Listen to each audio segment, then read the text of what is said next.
Hello and welcome to episode 138 of Masters of the Forge. I'll turn off my heater now. Click. Hi, Jace. Hey, Adam. How's it going? It's going great. It's All going right. Good. I'm really excited. Okay. You're really excited? Yes. Yeah. No, I'm not. All right. Whatever. Okay, cool. I'm just running with it today. I'm going to be starting my second spring break, like all good hobbits and their, second breakfast and whatnot. So, Yeah. Well, yeah, we'll talk more about that in a minute. Oh yes. Let's do some Abbey P Progress. Am I first this time? Yes, you are. Oh, that's unfortunate. Okay, so this is good.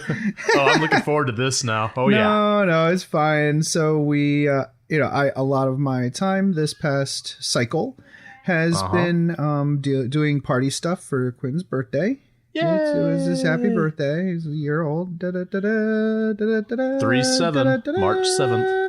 So I was able to finish the truck in time, and it didn't even have a lot of fumes coming off it. So that's nice. Oh, that's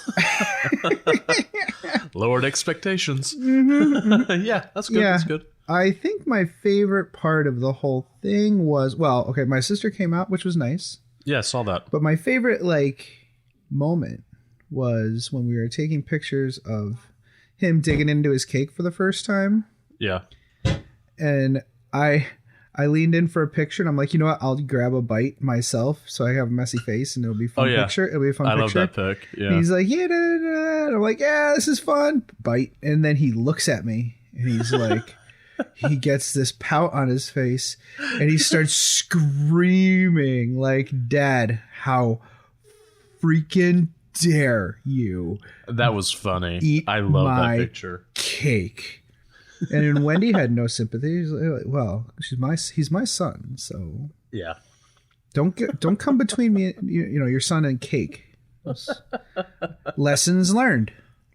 Lessons learned. Yeah, it was learned. a great pic. I mean, I saw that picture. He had this big smile, and he's looking at you like you have wronged him. Yeah, I have betrayed. There's betrayal in his eyes. That's right. Yeah, it's pretty great. Yeah. I shipped off Jeff's Ruins finally. They've been done forever. Cool. Yeah. There was a little breakage. It's hard to ship. It's hard to ship the stuff you build out of the molds, and it's so heavy.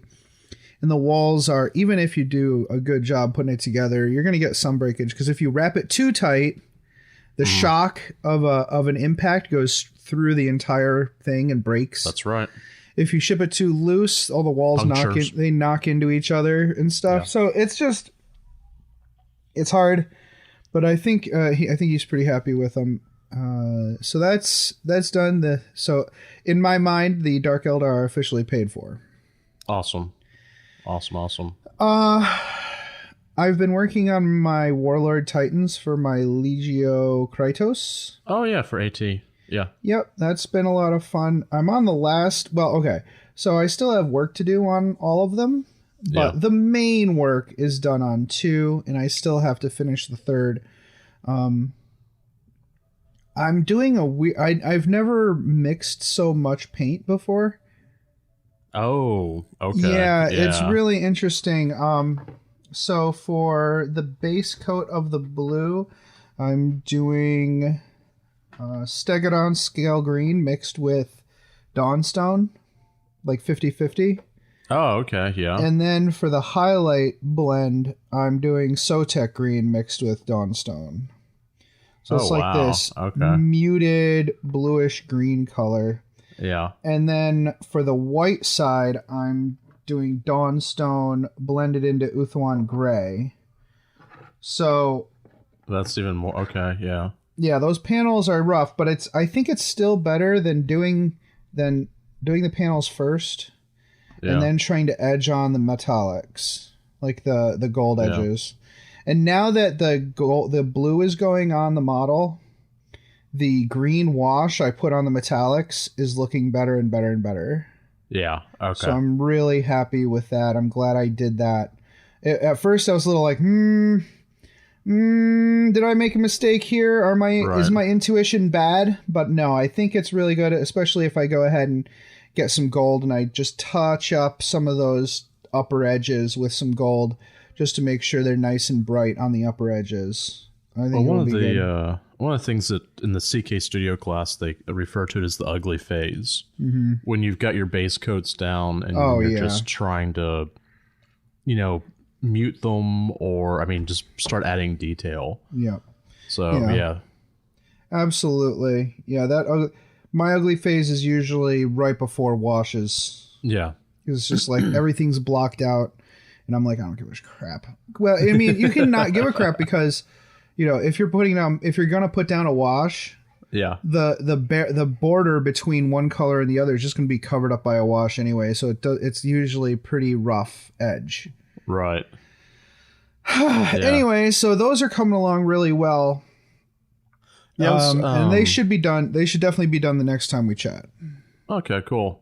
I will say one thing. I was listening to the independent characters talk about Adeptus Titanicus and their hobby progress, and if they release a Prospero book, because this is all taking place in the Horus Heresy, then I'm in. If they release the Prospero book, I'm in. There's definitely some Titan action on Prospero. Oh yeah, I haven't done it yet because one, we don't have really anybody who's playing it down here, and two, I think I would. Like I said, I'm going to wait till Prospero. Right. Okay. So, but once that happens, okay, fine, I'm in. You're in, and then I can set fire to the planet. Sure, why not? Everyone Actually, else did. No. Legio Krytos is Traitor Legion, so. Oh, okay. Well, you can still set fire to the planet. I don't care. That's true. See that you're thinking about. Not thinking about. You've already started rebasing your dorks. Yep, that's going to happen. Yeah. Immediately after the Warlords are done, we're going to do that because we're going to do that big siege game for Age of Sigmar. So I need to get that. I need to get work on that. Ooh, yeah. I think I'm also going to use that as an opportunity to. So right now, I thought I was being cool and putting one of my skull cannons on big giant chicken legs, like robot chicken legs. It just looks stupid. I'm going to rip that off. I'm going to put it on wheels. And then I still have this, some Seraphon bits laying around, including one big dinosaur head. And I'm thinking what I might do is make another skull cannon, make a third skull cannon out of all those parts. Yeah. So that'll be fun. Yeah, so that's my plans going forward. That's really it. I mean, okay, compared to some people that would be a lot, but not for me. That's you did have the party, so yeah, we had the party. It was a fun party. It looked fun. I wish I'd been up there. So, but yeah. All right. So, what are you up to? What am I up to? Okay, so I've got some work done. Like I said, I'm on spring break number 2 now. We'll talk about that later. Let's see. So Adepticon Army. So last time we talked about my narrative Adepticon list that I was running. Well, it's not a narrative. Well, it's a narrative Thousand Suns list, but I was specifically putting it together for Adepticon. So that army's finally been based, like completely based, which I have this really weird, kind of cool Thousand Suns scheme that I really enjoy. Just in the nick of time. Yeah, just in the nick of time for, well, we'll talk more. Let me see. I was going to paint the Mutolith yesterday. I mean, it's painted, it's got base. I was going to start doing some details on it, but then I saw that we have a lot of show notes, and so I ended up doing the show notes instead. Thank you, by the way. I need to probably strike that. I will keep working on the Mutolith, though. It needs details, but it's only airbrushed right now. It's only got that base coat down, but it's kind of a nice base coat. I'm kind of shocked I was able to pull that off. Sorcerers. So I have 3 sorcerers on discs. I think it was last time, or maybe the episode before, you had mentioned I should magnetize them to make it, easier to move them off. Mm-hmm. And so I've been struggling with that. I've been fighting magnets, man, for the past few weeks. I think I finally got it taken care of, but now I need to paint the magnets. Where are you magnetizing them? Are you magnetizing them on the shoulder or the hand or what? Or sorry, the feet or? Yeah, the feet. I have one underneath the disc. Yeah. And then I have one under their foot. And the one underneath the disc, those are, it's hard to see those unless you flip the mini over. The problem is the one under the foot, I used a small magnet because like, okay, one of these little tinier magnets will do it. It didn't have the strength. And so yeah. In one of the games, this was really funny. One of the sorcerers kept falling off, but he was still hanging on underneath. Like he was being drug along like some sort of like, the old westerns where, someone gets shot off their horse, or they'd fall off their horse, but their foot was still stuck in the stirrup as they're driving. Yeah, that's kind of what was happening. It was like, that looks horrible. So I think I finally got the magnets taken care of. We'll see. I mean, I have a suspicion I'm going to be working on this for longer than just this next week or two. So that's the Adepticon army. For my demons, this isn't part of the Adepticon army. This is some of my extra stuff. I have a demon lord it's one of the old metal demon models, like the big ones, the greater demons.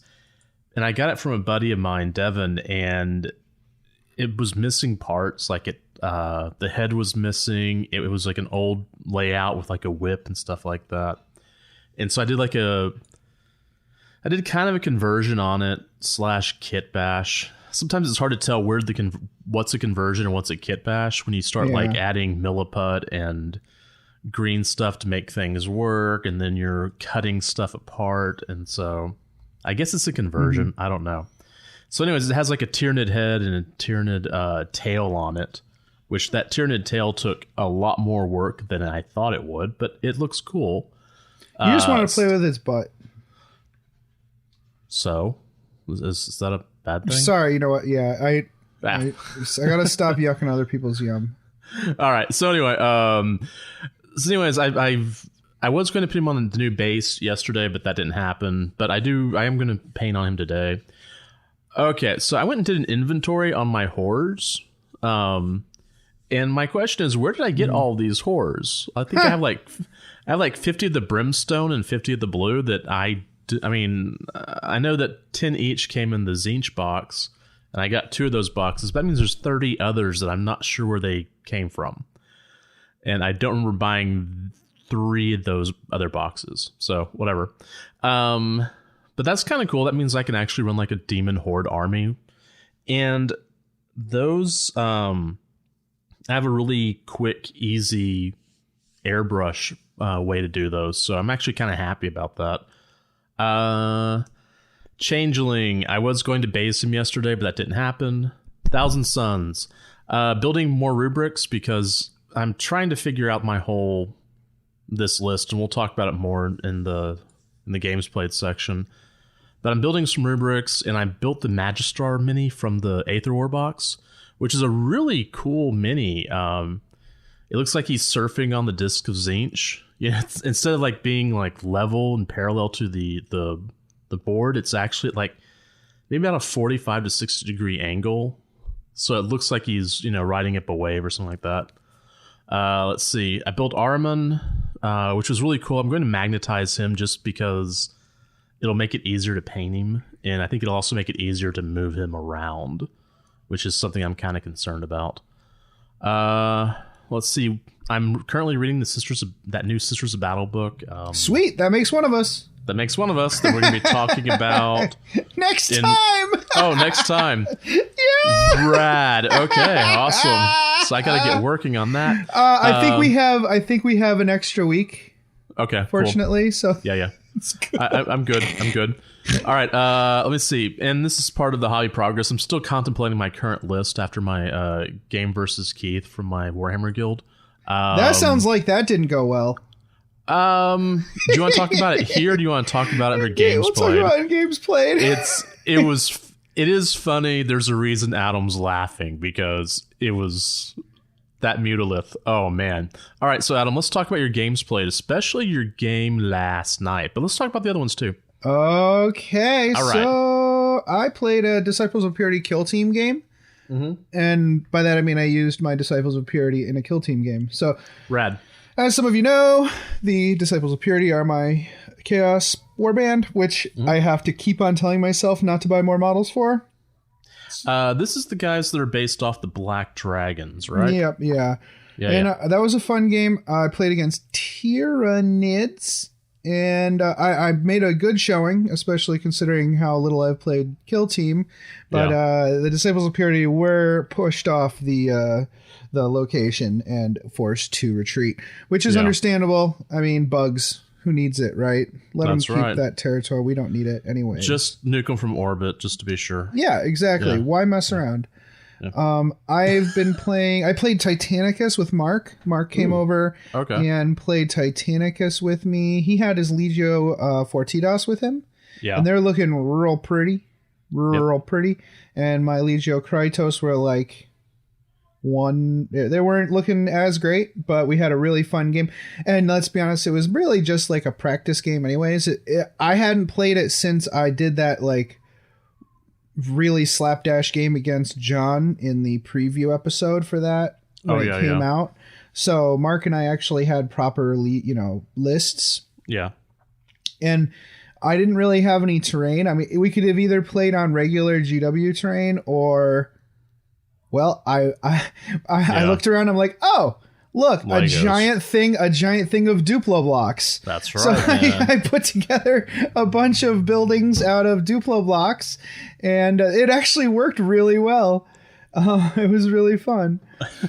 So a lot of us are really interested in, I know it's like a year later or more, but I think people are finally starting to catch up with the rest of their projects, and they're putting together their Titanicus maniples. So I think we're going to do a Titanicus get together very soon. Considering Flipside just closed their open gaming area.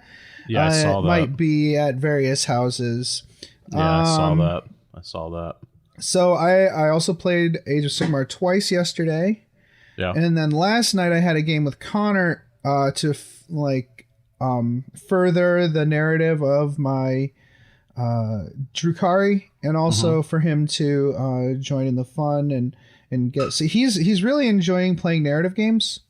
Oh, good. Yeah, which is really nice. Yeah. So we had a really nice. It was a long game. We played until like midnight. It was like a 6-hour game, but that's when you're recording. Wow. We recorded an Altar of War episode, so those always take between like 4 to 6 hours to record, because you're stopping to talk. And it was a super narrative game too. Like, I didn't have it fully fleshed out when he showed up, so we kind of talked through it together and built the narrative together and the rules and everything. So awesome.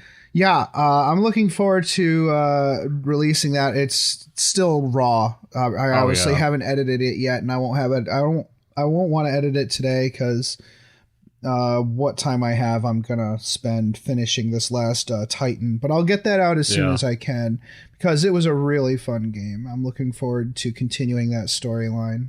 Well, yeah, I saw the pictures. I see that he's gone full in on Death Guard.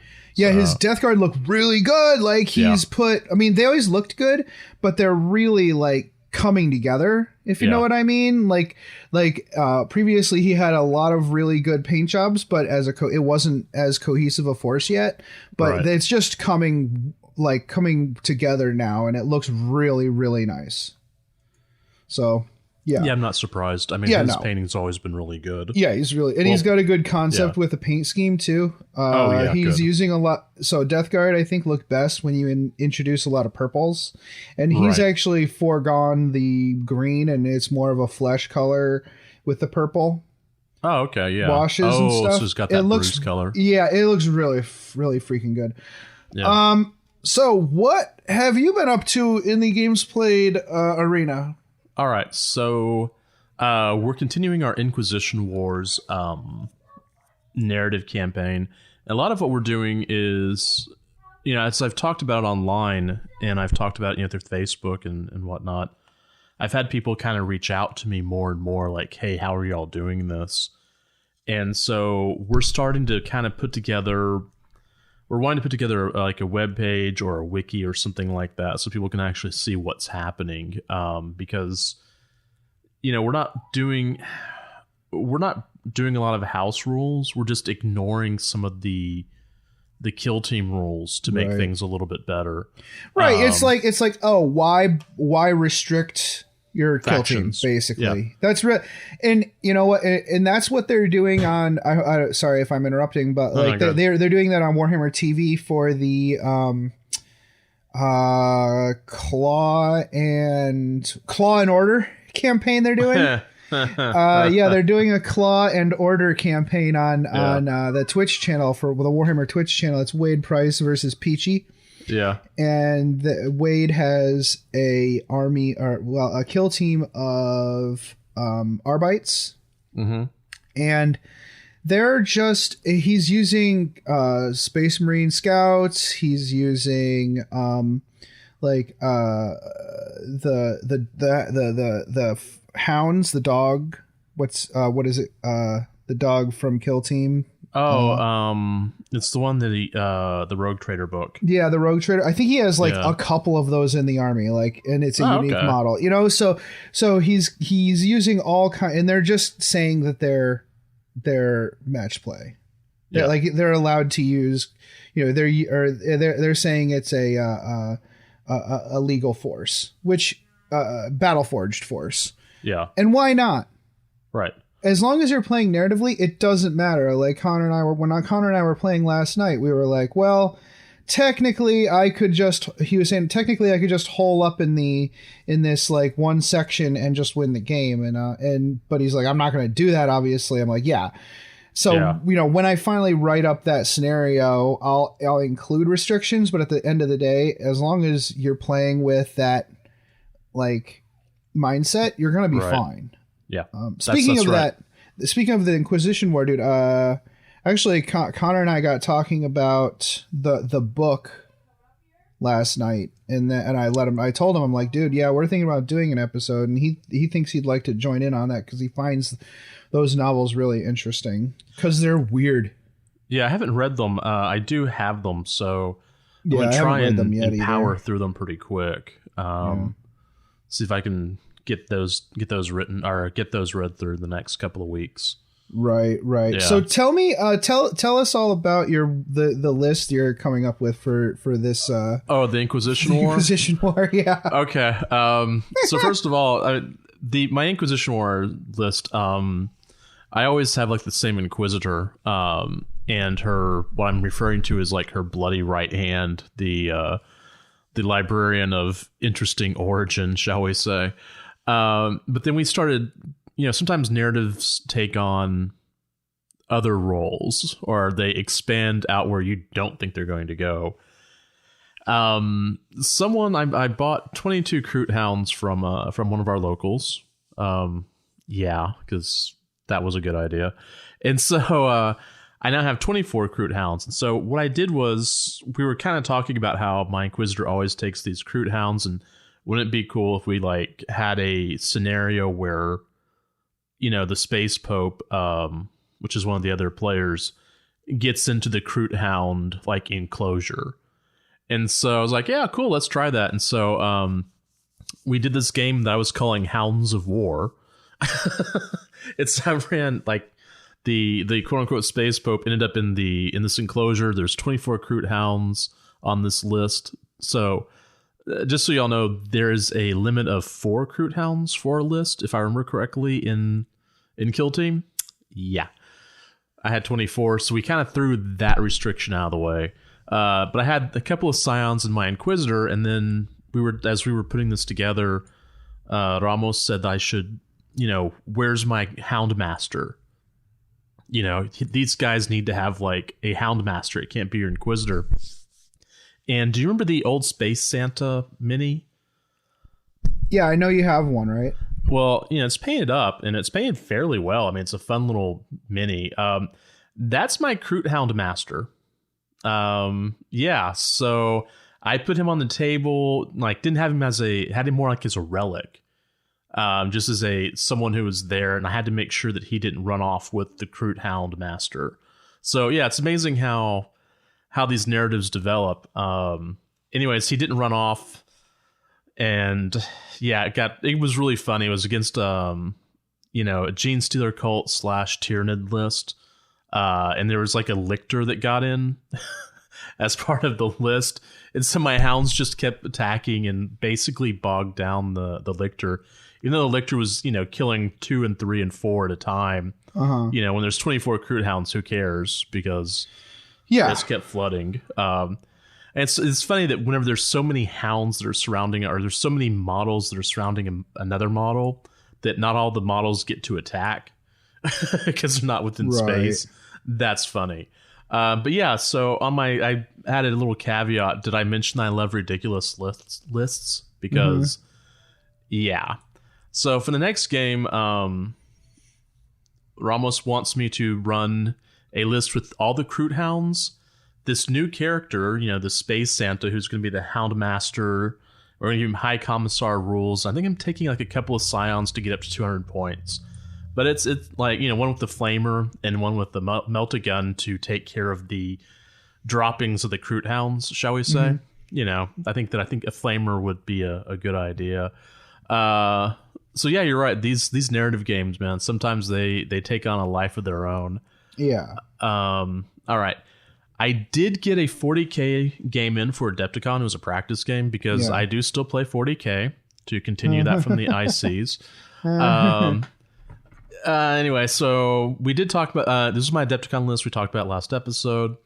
I do like this list. It's a really fun list. It moves really fast across the board. Right.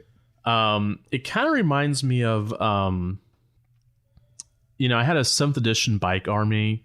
There was White Scars, which was really a powerful army, but one of the things I loved about it was I didn't care about deployment. It's like, yeah, sure, this is where I start. I can be on the other side of the table as soon as possible. Right. I mean, I love those types of lists, It's like when I had my Legion of the Damned army, it's like I don't care about deployment because I'm coming in, not a big deal. So that's kind of the game style I like to play, is getting across the board really quick.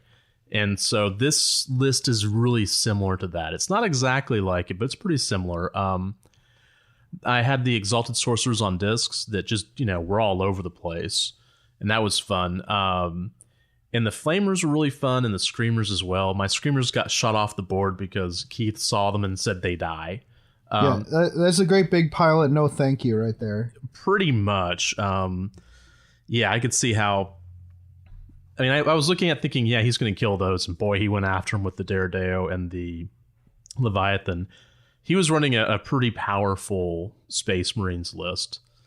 So let me see. List is definitely not optimized, not even close. But it does have a lot of durability, and I was surprised at like the strength of the Horrors and the Flamers. The Horrors, I knew that they were kind of a tar pit. Basically, here, take care of this. That's not moving anymore. But I didn't realize how cool the Flamers were. I really do like them. They did a lot of good work. I liked that. Because they can... they run assault weapons, so... you're running and assaulting. And there's some really cool stuff going on there. The Mutalith. All right. We ready to talk about the Mutalith? You love this part. It's my favorite. Oh, man. I love this model because, one, it looks cool. Two, I've actually got a really nice base coat on there that has all sorts of nuances and whatnot. But it didn't do well because I didn't use it like I should have. I used it incorrectly. And it exploded. And here's where it's fun. All right, so it explodes on a 6. Okay, fine, explodes. Everything within 6 inches does D6 damage, mortal wounds. Okay, cool. My HQ is there. I thought, you're gonna roll that. It's probably like a 3 or 4. He'll be damaged. Nope, it was a 6. So my HQ's gone. My Warlord. There's my second HQ, another sorcerer on disc. I'm like, well, you can't go through and roll like high 2 times in a row. Rolled a 5. Aced him out too. Then rolled and took out Keith's Daredeo Dread as well. So, yeah. Bob the Mutalith works as intended. Yeah, it took out like... the thing that had 2 wounds and the other 2 things that had, full health. So that was pretty cool.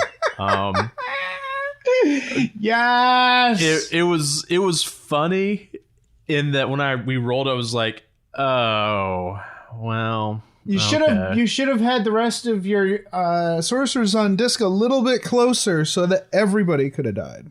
Yeah, he was on the other side of the board, the third one. So I was like, all okay, right, cool, fine, cool, fine. cool. So anyway, my thoughts about the list afterwards. I'm probably going to end up expanding or / modifying the list to like 2,000 points. More Mutolith Vortex Beast? No, I want to bring in my demon, my greater demon, the fun Doom Prince, because he looks cool. You've been working on that, right? Or do you already have it? That's the one that has the Tyranid bits on it. It's based, yeah. It's. We'll see where I need to go. I need to paint a lot of bone, and I need to paint. It's mostly detail and phrasing. There we go. There we go. So. But the thing is that there are a few things that I can do to make the list run a bit smoother, which I kind of need to do because right now it's... we'll see. I'm still on the fence about this. I'm wanting to stay with the Thousand Suns book only, which is why I'm thinking about either adding some more Zangors for troops or adding some more rubrics. I'm still kind of on the fence about the whole thing. I will say I did enjoy this list. I need to make sure, I wasn't going through and doing the worst stuff I could have done. I was only casting 1 psychic power per sorcerer, even though I could have cast 2, I think. And that's just because 1, I forgot to write down the spells, and 2, it was just like, this is more me learning this army and figuring out certain things. So...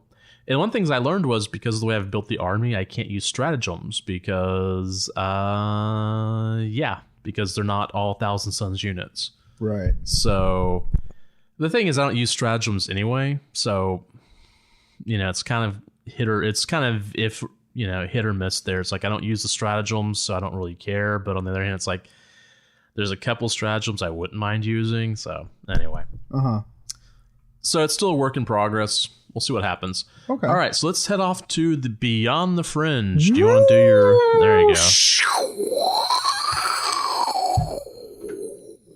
Yeah. So in these uncertain times, it helps to dose yourself with a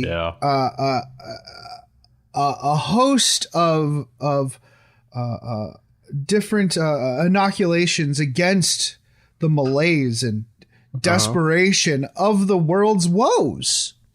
And one of the things that I've been doing is a couple nights ago I played Pandemic Legacy with my buddies. Cool. We got 3 games in of the Legacy version. We played 1 game of the just Pandemic, and then we played 3 games of the Legacy version, and obviously we named one of them Corona, one of the viruses, because it's a Legacy game, so you write on you actually name the diseases. All right. So one of them is Corona, one of them is Budweiser. Good. Another one is Labatt. And I know, right? I can't remember what the 4th one is, or I don't think we've named it yet because we haven't cured it yet. Oh no, I think we just cured it. I think we just cured it in the last game. So what was that old ice beer that they used to have Molson? In the late 90s? It was something ice. And Molson it was terrible. Ice? Was that it? Maybe. No, because I don't think we can get it in South Texas. I remember it in South Texas. I don't know. It was pretty terrible. Oh, though. Yeah. Molson was only... Yeah, Molson Black... Was it Molson Black or Molson Ice that had back in the day, that was the high alcohol beer that you got from Canada. Oh, These days, you get cask stuff that take the paint off your car. That's okay. You didn't need that paint anyway. No, exactly. No, that game's super fun, and it's good for getting small groups of people together for a fun game. And the most you'll ever play it is 20 something times, and you're wrecking it as you do it. You're tearing cards, you're putting stickers on stuff. But if you're keeping it 100, if you're really being honest with yourself, how many times do you play every board game you own? Right, exactly. So I mean, if it has a narrative, and as you play, there's no actual narrative to it, but as you play, you kind of start creating your own narrative, and that's a lot of fun. A lot of those like legacy games and adventure games and stuff, they leave the narrative up to the players at the table, and it's super cool. You name your characters and stuff. It's fun. That's pretty cool. That is cool. So, yeah. Did you watch any Doomsday Prepper shows? I don't do that. Okay. I made the mistake of doing that. Those people are gross. Yeah, that was pretty scary. I watched a couple of episodes and thought, oh, yeah, I think that we need to work on mental health in this country. Okay, cool. All right, so my Beyond the Fringe. So I get an extra spring break, I guess. I don't know. I still have stuff to do for my extra spring break, like create a faculty teaching plan. So right. That's going to be interesting, but it will give me some extra time to figure some stuff out. But I guess for Beyond the Fringe, I should actually do something like technical or something. I don't know. Whatever. I have a new microphone set up for recording our episodes, which I think this is either the second or third time I've used it. So it looks like it's a lot better. I like this. I'm using what is this? An SM57. I replaced my old SH55 that was old. We'll just say that. It was old. It's really, really old. And so I replaced that with this new mic, and this one seems to be working pretty well. So nice. Or at least the waveforms don't bother me. Uh-huh. Which I realize that's kind of a hobby related thing, but it's also a technical related thing. Plus, it's also there are no rules in Beyond the Fringe. It gets difficult whenever your research is what you're teaching and is what you're doing and for fun. So yeah. Well, I mean, it's good that your profession and your hobbies coincide. That makes you better at your profession by a long shot. Like that's literally how most programmers become good programmers. Like your good programmers are people who made programming their hobby for at least for a while. Yeah. So we do have some communications coming in.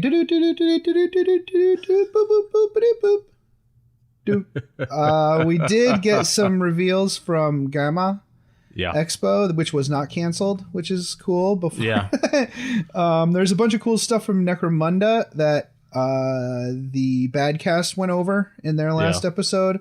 Listen to that episode if you want to hear about those models, but they're pretty freaking awesome.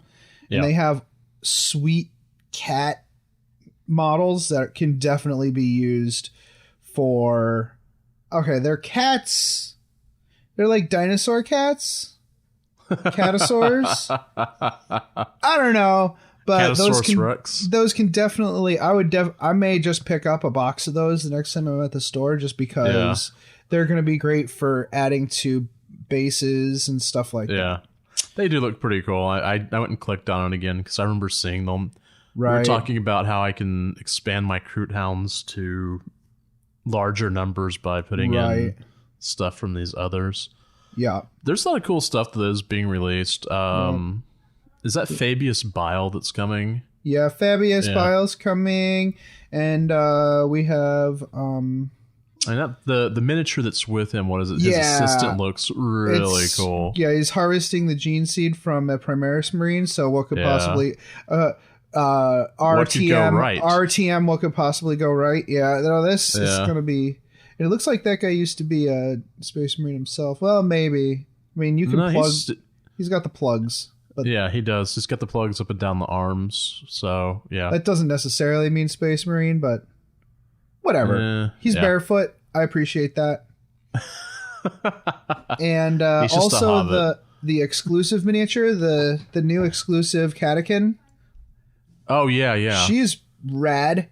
I don't know how I'm going to get that. I have no idea. If they have it at my store, I guess it's for store openings, but when a store opens, every store gets the store opening model. Oh, okay. Or something. I don't know. I'm going to have to ask because I don't know. Anyways, Gazzy is definitely coming today. Oh, yeah. Someone leaked the rules because they're a scumbag. Whoever you are, you're a scumbag, and you shouldn't be taking pictures of your preview material. You are a living piece of human garbage, and I wish I hadn't clicked on it. Anyways, but there aren't any we didn't get any new content from GW this week, so there's nothing to talk in regards to book reports.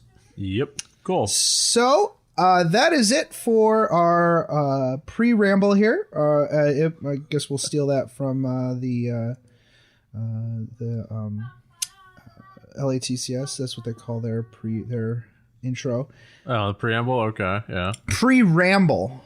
Pre-ramble. Yeah, that's what they call it. Okay, it's a pretty good one.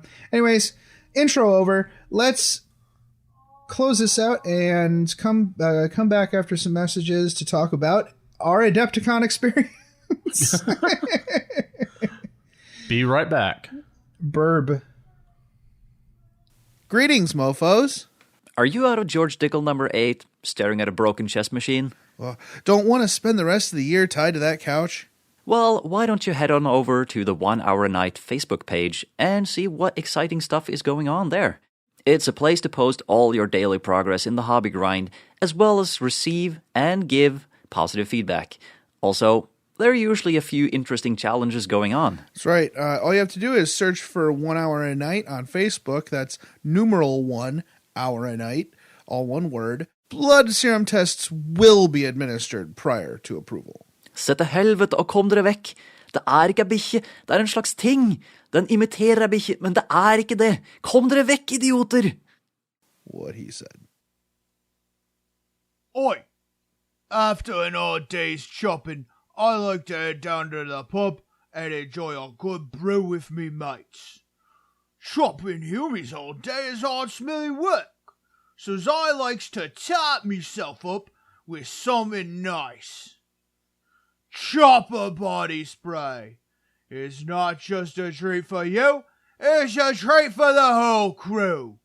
Now available in Green Apple Grunt, Illinois After Dark, and Oopstill Pressed at Fragrances. Chopper body spray, don't make me axe you twice. Welcome back, everybody. So, we're here to talk to you about our Adepticon experience. Aww. All right, thanks for listening. That's so it's really unfortunate. We were going to have such a wonderful time. I guarantee next year. I'm going next year. I've been wanting to go for years. Oh, for sure. And this is the first time I've had a chance. And yeah. Yeah, it sucks. Okay. It sucks so hard. And I'd really like to thank the Adepticon team for, being stand-up people and doing the right thing. And I think the best part about this whole situation is the response from the attendees has been surprisingly positive. Yeah, it could have been really bad, but it hasn't been, and that's amazing, and it makes me even happier about our community as a whole. The cockles of my heart are not frozen. Aww. That's for sure. Yeah. So thank you, everybody. So what we wanted to do, so one of the really bad things about Adepticon canceling is the fact that a lot of independent retailers and vendors and supporters of Adepticon are going to see zero return on whatever investment they've already made in the show. And even some of them might have been expecting some kind of windfall regarding the show, or just a level of exposure for whatever projects they have going on at Adepticon. So we wanted to do this show in as a thank you to these vendors. Now, I know this might seem like a laborious topic for the listeners. I just want to let you know, sometimes a lot of the time, the really fun thing about Adepticon is going around the vendor hall, looking at the cool stuff that you might otherwise not see in your own insular Warhammer world, right? So it's a great opportunity to learn new things and to be excited about new things, and even take those things as inspiration into the games you do play, even if you don't decide to play the games that are on display. So as such, we're going to go through these. We're going to ask that everybody just listen and use this as an opportunity to be inspired. I will tell you, all of you. So yesterday I went through and I helped put together notes on this because I wanted to, actually look at who was supposed to be there. And there was a lot of inspirational stuff, a lot of really cool stuff that was supposed to be there, and I'm really bummed about it. And there's a few things that I think were going to launch at Adepticon, and so that kind of saddened me. But as I was looking at stuff, I was like, "Ooh, I would have spent money there. Ooh, I would have." As I'm reading through the websites, my wallet's like whimpering almost. It was like, yeah, filling shopping carts. Yeah. So Adepticon. There will be. Anyways, let's just go through these. Start I'm gonna start it off with Reaper. Reaper almost needs no introduction. You never know. There might be folks out there who don't know who Reaper is. They're a time-honored company. They produce metal and plastic miniatures. They still produce metal, and a lot of their Flipside has a new Reaper section because of the expansion. Of the store. We have like a whole Reaper section which includes both bones and metal. Cool. So that's so amazing because now we can get D&D miniatures, and let's be honest, some of those miniatures you can use in other stuff. Nothing's stopping you. I mean, I think it's true 25 millimeter. So it's a little bit smaller than standard GW stuff, but still look at it. There's some cool monsters in there. And some cool bits that you can use for your armies. They were gonna have they have a recent promotion for a Reaper Bones Black line, which is 25 millimeter heroic scale fantasy. Ooh, okay. With the same integral bases they usually have on their miniatures. You don't base them; they come based on the sprue. But they're using dark gray plastic for easy priming. Which is really cool. And as usual, they with the Bones line, they've started adding these translucent colored plastic pieces to their models, or they'll cast the entire model in translucent plastic. Oh, yeah. So things like elementals, like fire elementals, will be translucent red, or I saw a portal that's translucent blue plastic instead, and you can just paint the parts that aren't the energy colors. Got it. So if it's got a stone base, it'll also be painted, or it'll also be cast in the same translucent blue, but you just paint that part.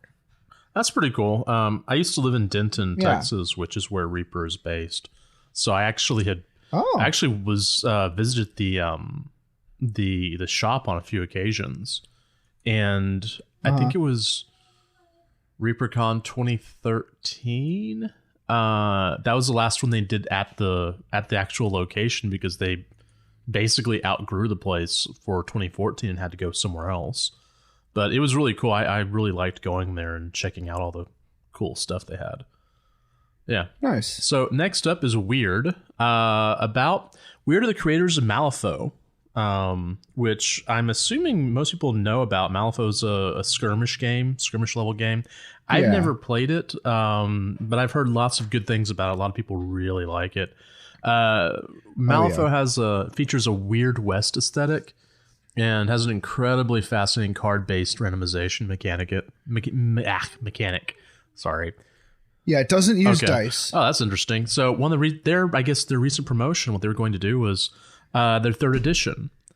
And they were going to have some new character miniature warbands, such as Internal Investigations and Folsom Prism Blues, which that sounds interesting. Is there a Johnny Cash mini? Yeah, there's literally a miniature with a guitar. Yeah. Okay, hold on. It's pretty cool. It's really cool. Write that down. It's really write that down. Isn't that neat? That's neat. So you could have a noise marine that's just like a cowboy. Oh, and the guitar's on fire. Oh man, I'm okay. Right? How cool is that? I guess I'm ordering that one. All right, cool. And they're pretty reasonable. Asmody is a deep discount retailer of board games and other adjacent products. So they have this minimum advertised price policy, which keeps their discounts really attractive. They are exclusive distributors of Hellboy from Mantic, and they've recently started distributing Exploding Kittens and other games like that. So I think they're a fulfiller. Oh, okay, like a distributor for retailers. Yeah, I think so. But you can also buy directly from them. So have a look. That's pretty cool. Next up, Steam Forged Games. They're best known for their production of Guild Ball fantasy sports miniatures. Nice. Yeah, that's a popular one. I've seen it played a lot. I saw it a lot up in New York, and I've seen it a bit down here. They've also have Dark Souls board game, which I have not seen, but I have a feeling it's because I don't want to play board games. So the recent years and months, their Animal Adventures Kickstarter and follow-up products have overshadowed everything. Oh, this is that group? Oh yeah. Okay, so they have miniatures of dogs dressed up as adventurers, and you have written that as a mighty strong product, and I know that you have bought their stuff. I know that you have because I've seen those pictures. So do you? Yeah, and there's more coming out, and there's cats coming out. Like it's write that one down. Yeah. Okay. All right. Yeah. Yeah. They have a line of adventuring cats coming out, so that's going to be good. Yeah. Good for them. That's cool, man. Good for them. So Mantic again almost needs no introduction. They've positioned themselves as a direct competitor for Games Workshop, though I don't think they'll ever overshadow Games Workshop because they're kind of this focus on low cost miniatures or using whatever miniatures you want for your fantasy miniature games. And they did produce a game called Kings of War, which is very similar to the old Warhammer Fantasy square basing, except each unit is a model basically. So you rank up your models into a square, kind of like the new 40K Apocalypse, where it's not at the model level, it's at the unit level, which again is kind of like old epic Warhammer 40K. So they also produce Mantic isn't just about the Kings of War stuff. They also produce Walking Dead and Hellboy games. Cool. Now they have a recent promotion. It's a dungeon crawl adventure called League of Infamy, which features bands of crooks and ne'er-do-wells looting treasure in dungeons. So it takes the dungeon crawl aesthetic, and a lot of people call adventurers like an adventuring team of Dungeons and Dragons adventurers are thieving murder hobos, basically. And they're just kind of owning that aesthetic in this game, which seems really fun. That's how it's going to be played anyway, so might as well. Might as well just go for it. Yeah, exactly. All right, next up, Fantasy Flight Games. A lot of us are going to know about this group just because, man. All right, so they've got a long history producing high-quality games of many types, such as RPGs, miniature games, board games. They've produced content for IP such as Game of Thrones, Arkham Horror, Marvel, Star Wars, and Lord of the Rings. They also used to produce the old Death Watch and what were the other RPGs that were for 40K? They would produce those as well. Produced Keyforge and Legend of the Five Rings, which are also popular. Keyforge is super popular. Okay. I've heard of it, but It's a card game like Magic the Gathering, and made by the designer of Magic the Gathering, like the original developer of Magic the Gathering. Except instead of collecting individual cards and packs, you buy a deck, and the deck comes as is. Okay. And each deck has a name that's automatically generated by a computer, and you can't mix and match cards. Oh, that's interesting. Okay. So tournaments are often you buy a deck and you use it throughout the tournament. Ah, okay. Like you get a blind deck and you have to play with it and you have to win with it. Some of them you buy like 2 or 3 and you play with each deck once. And then for the 4th and 5th game, you use whichever deck you want. Oh, that's interesting. Yeah, isn't that neat? Okay, so, All right, so Fantasy Flight currently is promoting their Star Wars Legion miniatures with new clone troopers and the TX-130 Saber-class fighter tank. So, yeah. It's pretty cool. Some folks in our area play that game, and it's gotten pretty popular. Yeah, it's like a 28mm Star Wars game. We have people that are kind of doing it. I don't know. I'm not at the game store a whole lot, so I don't know everything that goes on. And our game store is pretty much a Magic the Gathering / D&D store anyway. So, yeah. All right. Fun. Next, we have Warlord Games. So these are not in any particular order. It looks like the site for Adepticon has them randomized because the next time I went in there, they were in a totally different order. Oh, So I think they randomize it so that nobody has preference over another. Good. Which that's actually pretty cool, right? Good. So these are presented in no particular order, but Warlord Games is also a staple in the. It's more of a staple in the historical community. They produce Bolt Action, Black Powder, Hail Caesar, and others. They're reasonably priced historicals, which is not always easy. I think maybe their miniatures are a little more generic. Right. Like you're not going to buy, the 3rd Prussian Hussars or whatever. Yeah, someone else will sell that to you. But someone else will sell that to you. But these are a lot more reasonably priced. They're plastics and stuff. I think they have metals, but I think the main thing is their big plastic kits. Their recent promotion probably would have been they're working on Troll Trader, or with Troll Trader to produce some really whimsical fantasy miniatures to go along with their historical offerings. And they're adorable. Like on their website, there's a picture of a troll wielding a pint of, a troll-sized pint. So I guess it might be like a gallon or whatever of ale. And they're also producing a new 28mm plastic kit for both British and colonial infantry for the American War of Independence, which I think is pretty good coming, for a British company. That's pretty good. That actually is really good. Yeah, I think they're from the Lead Belt, which Nottingham? is what they call that area. All right, that's pretty cool. Look forward to seeing some of their stuff in the future. All right, Games and Gears. So Games and Gears sells brushes, clippers, and files for hobbying.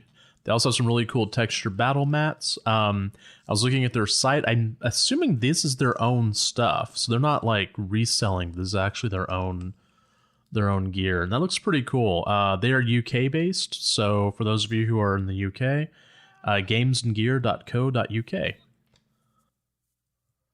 So Badger Airbrush is, again, another staple. A lot of us cut our teeth using their line. And some professionals, many professionals still use their higher end products. And they recently released a batch of gold Sotar 2020s. And they're pretty pretty. They're fairly pretty. They've just been produced, and they're pretty cool looking. Yeah, that's not. I did not know that they had done that. I do have a Sotar 2020 that I use for detail work, and I do have a 105 that I use for priming and basing. So yeah. So can you handle this lesser known company? I don't know. They're pretty subtle. You don't hear about them very often. But let's see if we can get this doing together. Games Workshop. Yeah. I'm not sure what to say here, but let's run with this. Because they are a small, almost unknown company in this podcast. Mm-hmm. It's important that we give them the exposure they do need it.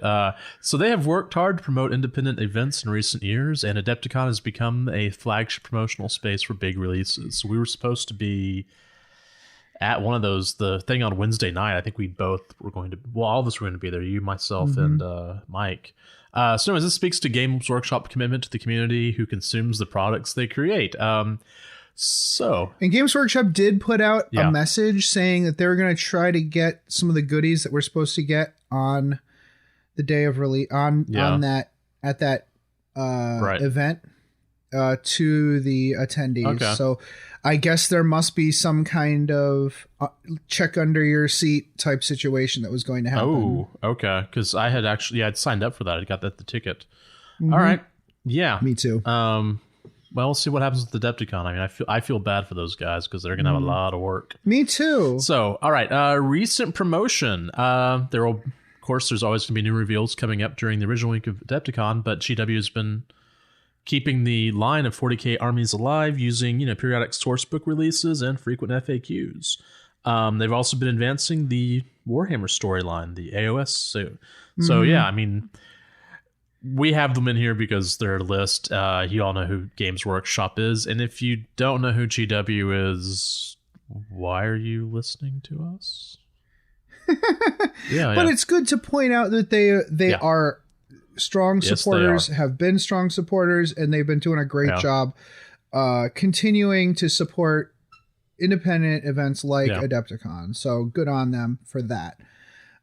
Next, we have Privateer Press. Privateer Press are best known for their success with War Machine and Hordes, which were released during a time when GW took a backseat to promotion of their games, while independent organizers focused on competitive nature of their games. So Privateer Press saw a vacuum there and filled it with this agile system with a reasonable barrier of entry, not to mention an incredible line of miniatures. They also produced Monster Apocalypse, which is a game about rampaging kaiju, and Iron Kingdoms, which is an RPG based on their Warhammer Hordes universe. Their recent promotion is a new 35mm game, which seems to be a high-tech version of War Machine. So it's like infantry and mecha with an anime sci-fi feel to it. So imagine a mecha game with some infantry. It's basically, I think it is basically War Machine but futuristic. Okay. Instead of steampunk, it's like instead of steampunk, it's future. Cool.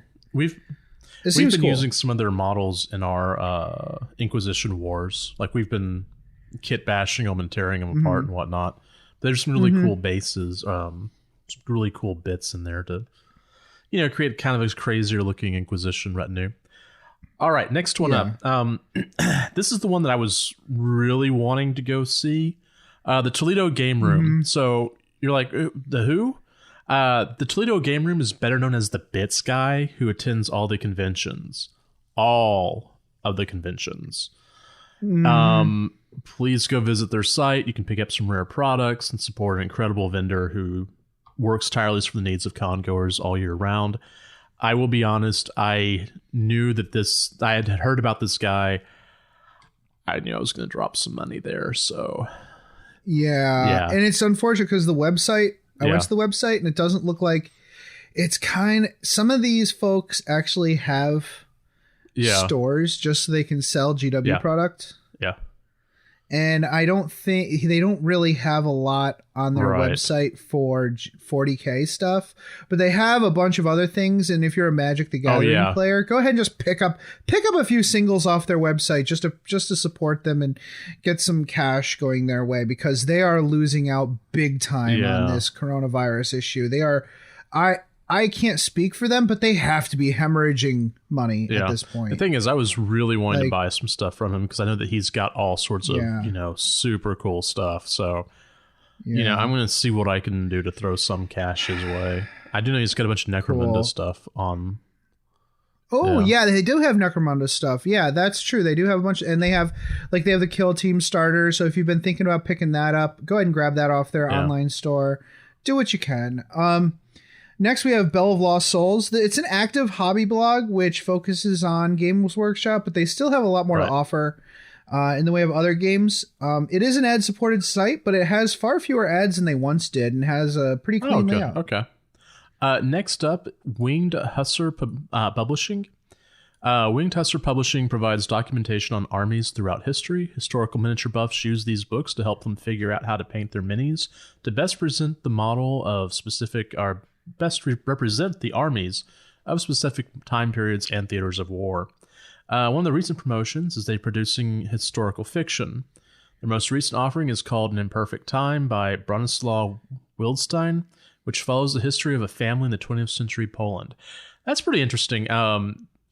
It's really cool to have the historical miniature stuff out there, because you can, especially something like this, will actually give you this is the way that things were done, how they were painted. So if you want to be more historically accurate, and that's actually important if you want to be historically accurate. I mean, otherwise it becomes a really funny Star Trek episode. Yeah, there are a few companies out there, like the same people who there's another company, I forget the name of it, but they do Frostgrave. Yeah. They also do some and I've bought one. I got the one on the Battle of the St. Crispin's Day battle, the Henry V, because I want to do that Age of Sigmar army. Just so I can get the outfits historically. Yeah, I mean, that's if you're doing historical. There's no game rules. There's literally no game rules. It's all about, the uniforms and also battle plans. So like they'll show you how the battle went and how it was executed. So you could, they talk about it in generic terms, but with maps and stuff. So even if you wanted to do, say, a 40K game based on the Battle of Thermopylae, Thermopylae, whatever, you could get that one, or you could get, the D-Day invasion. Yeah. You could actually use that information to create whatever kind of game you want with any system you want, because it's system agnostic. Yeah, so basically it's a great way for finding, scenarios or thinking, oh, I could do this. That's really that's some cool stuff in there. Yeah. I like that. So now we're kind of getting into some of these are kind of copy pasta from the websites. So, some of this will just be what the company wants you to know about their company. So just keep that in mind as we go through these. And you can go to their websites and just think for yourself, or, investigate for yourself. So Dust USA, they're the official exclusive distributor of Paleo Parente's Dust Fort 1947. It's a game. The game is self-described as a pulp sci-fi diesel punk World War II alternate timeline turn-based miniatures game. Yeah. That was off their website. It features, it's like it features World War II themed mechs and pulp sci-fi infantry models, which it's pretty rad. So like imagine the Rocketeer and you have a whole infantry unit of the Rocketeer. Yeah. That's pretty sweet. They just added flyers, so their recent promotion was probably going to be these chonky new jet and helicopters you can use in your games. They're pretty, like the whole range is pretty chonky. Like they're kind of, I wouldn't say chibi, but they're pretty cool. I think it's a great line. Yeah, there was someone in Albany that played them, didn't it? Wasn't there?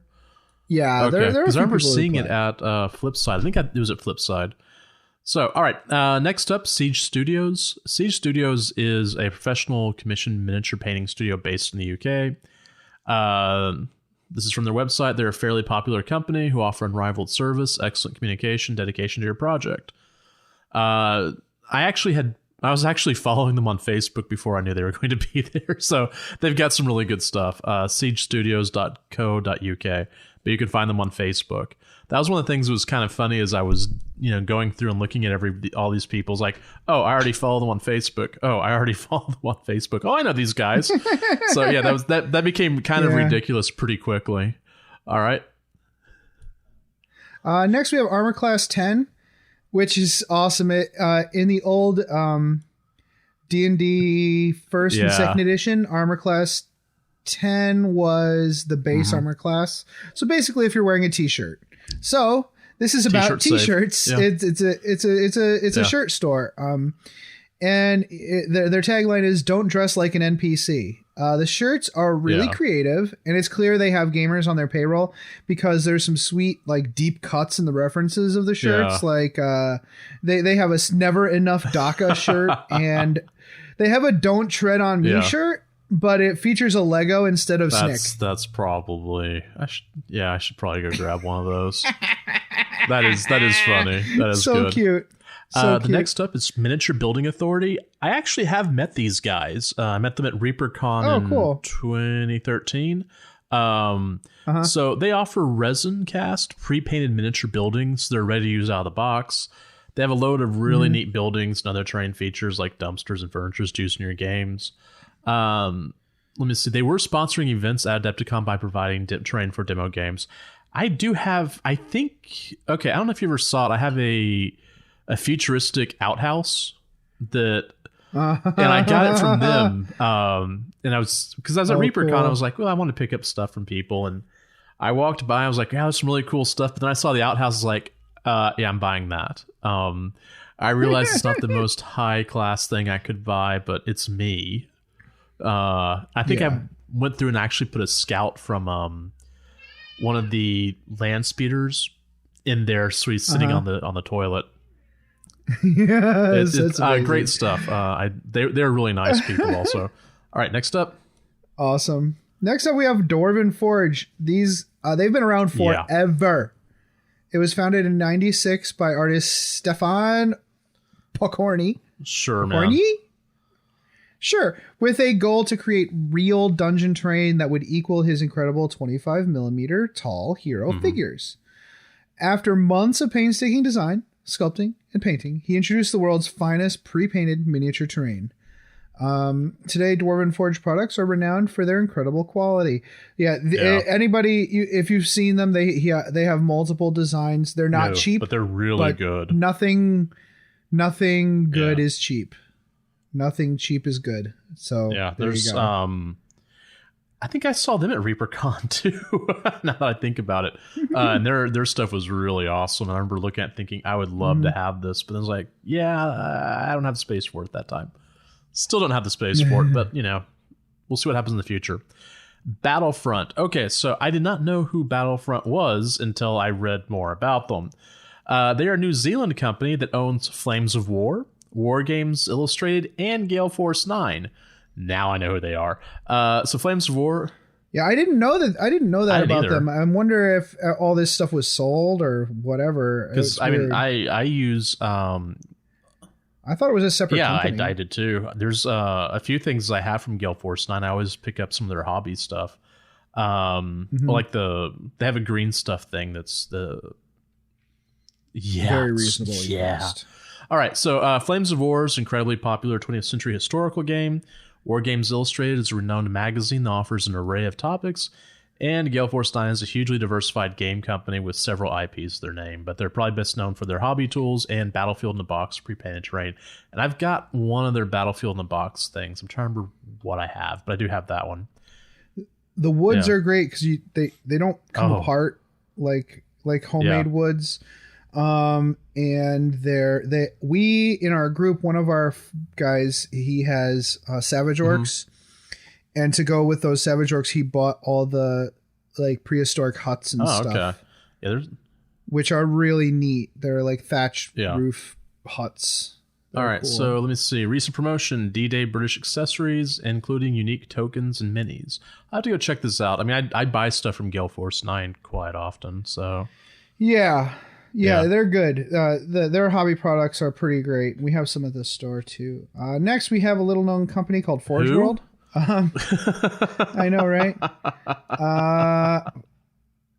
They have finely detailed resin miniatures designed with the advanced hobbyist in mind. That's a key thing that people forget. It's meant for advanced hobbyists. If you just want to glue crap together, it's fine. It's not for you.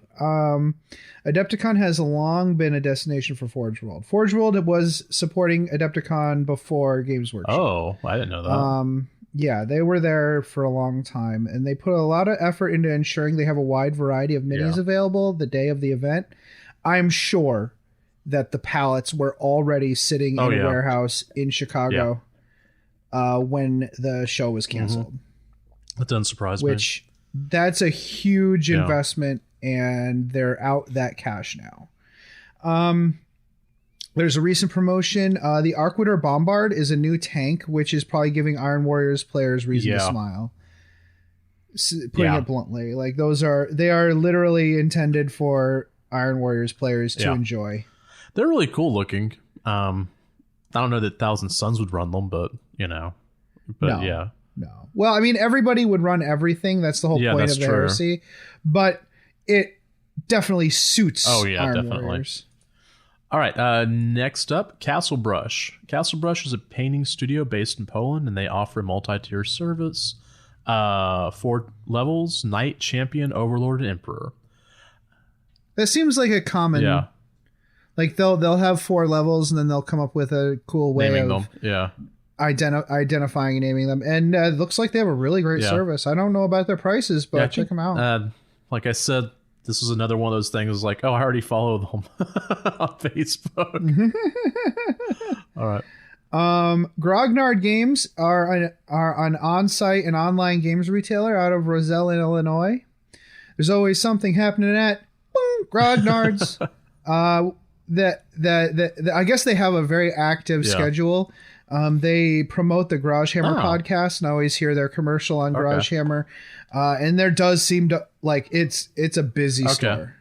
So right now it's probably not a busy store. So please, if you're in the Chicago area, go in and pick up a few things, a few hobby things to work on during the crisis, so that you have something to do and they stay in the black. Yeah, one of the things I noticed as I was digging through these is like there's a lot of these places that are based around Chicago.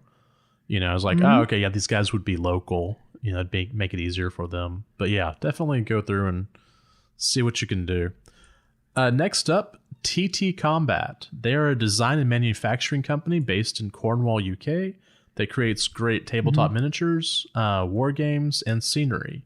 Their games include Carnival, Rumble Slam, and Relics. Alongside these games, they also have an extensive range of laser-cut MDF scenery and acrylic accessories for many game systems. They have also picked up the licenses for Drop Fleet and Drop Zone Commander. Adon said he's got a lot of TT Combat's terrain in his Spaceport Ideas folder. That's pretty cool. Yeah, I love Rumble Slam, by the way. That's a great game. I've not seen that one. It's a dice wrestling game, so you take you have a wrestler, and your wrestler, all the wrestlers are unique, so the dice mean different things for each wrestler. And you actually have a cardstock wrestling ring with ropes, with actual like elastic ropes, and you throw the dice into the ring, and you can't roll them. You have to roll them. You have to roll them above the ropes. So if any dice fall out of the ring, they don't count. Yeah. Okay. Yeah, and you have to roll simultaneously, so you can have dice. Your dice can knock out your opponent's dice and everything. It's really fun. It's a fun. That sounds ridiculous. And as you might have noticed, I like ridiculous. You should check that out. Next, we have Chip Theory Games. It's a they feel their focus is the fact that tabletop gaming is a tactile and social experience. They focus on quality game aids using unique miniatures. They have a really cute miniature line. Definitely check them out. Chip Theory Games. I'm looking at a wombat with woad on his face. Like, you should probably check that out. That's kind of a thing that you need to check out, I think, in my opinion. All right, up next, Artis Opus. Artis Opus provides or produces high-quality paint brushes for miniatures and are currently producing dry brushing brushes reminiscent of makeup brushes. I think I have some of these brushes. They are quite nice. They are pretty good. I've been, we all need brushes. And so these are used by, I'm trying to remember who uses these brushes. I think Caleb does. Although, don't quote me on that. I thought he did use them at one point, or maybe still does. But they are nice. I'm probably going to, like I said, this is something I probably would have thrown some money at. Yeah. Speaking of throwing money at, Creature Caster, they're British Columbia, Canada based. They specialize in hand-poured, high-quality resin miniatures for collecting, painting, wargaming. Creature Caster is well known for their, and well-loved, in the community for producing incredible alternative models for demons and other subjects. Moreover, Adon says that their founder is beloved by their customers. It's okay. So I was looking forward to seeing them because I'm looking for a proxy for like a Lord of Change or Kairos Fate Weaver. And they were the kind of the ones that people had steered me towards. They used to be called Ultra Forge. It's the same founder. And man, some of that stuff is incredible. So at some point I'm going to buy one of their demons. I just got to kind of figure out when it'll be back in stock, because they do sell out often, which is pretty cool. All right, next up, Spiky Bits. Spiky Bits is a high volume online gaming tabloid that never sleeps. They really don't stop investigating trends in wargaming. I think all of us know who they are. Yeah. Yeah, there's no secret about Spiky Bits. They have their finger on the pulse, that's for damn sure. Next we have Sea Dog Game Studios. They're based out of Dublin, Ohio, and looking at their site, they have a bunch of 3D printed stuff, and they have a awesome sailing game, which I think I've seen them at Adepticon before. They have these big ships that are floating around, and it looks kind of like Starfleet battles, but boats. Go to their site. It looks awesome. And if anybody's seen the like wooden ships fighting each other at Adepticon, these guys. That's these guys. Yeah, it's these guys. And they have other games too. They have a game called Tech Commander, which is like a big giant robot vehicle thing, and 20-Yard Shamble, high stakes championship zombie racing. That sounds delightful. Like, can you imagine like trying to get your zombie to race to the finish line, but like they get distracted when when like a person falls, like a spectator falls in the ring, and they have to exactly. So that sounds like a fun game, actually. Yeah, that does. Oh man, I really wished I could have seen these guys. That's hilarious. All right, up next, Trenchworks. So Trenchworks creates 3D models of historical or fictional content and then mass produces them via 3D printing, resin, spin casting. All right. For those of you out there who are treadheads, you like your tanks. That's okay. You can like your tanks. Go to this place because they basically are selling lots of tanks. Some of them look like they're historical from, World War II, but there's a couple of others that, look like they're maybe fantasy based, or not fantasy, but like more more sci-fi. But a lot of it does look like it's around World War II era, though. So they may be more of a historical group, but there's plenty of cool stuff in here that you can use, for your Imperial Guard, or, if you just want to go through and maybe kit bash some stuff. Some really interesting stuff on there, though. I would have enjoyed looking at their stuff. All right, next up. We've got Lasercraft Workshop, which is exactly what it sounds like. It's a laser cut MDF company. They have a really neat range of like more fantasy style, and I think they have some very specific games in mind. Like they have some Bayou stuff, which would be really cool for the goblins in Malifaux. Wild West stuff. They have Victorian stuff. These folks have really gone out of their way to create some really unique designs. Like this person works for like $2 an hour designing these things, because it's clear they put a lot of effort into designing this stuff. They have stuff for Gaslands, which is a really like teeny tiny little shipping containers and billboards. And they also cut, it looks like they cut, what's that plastic called? I forget, but it's like acrylic. They cut acrylic as well, which not a lot of laser cut companies do, because I think because of the fumes involved, you have to have a pretty good ventilation system to cut plastic.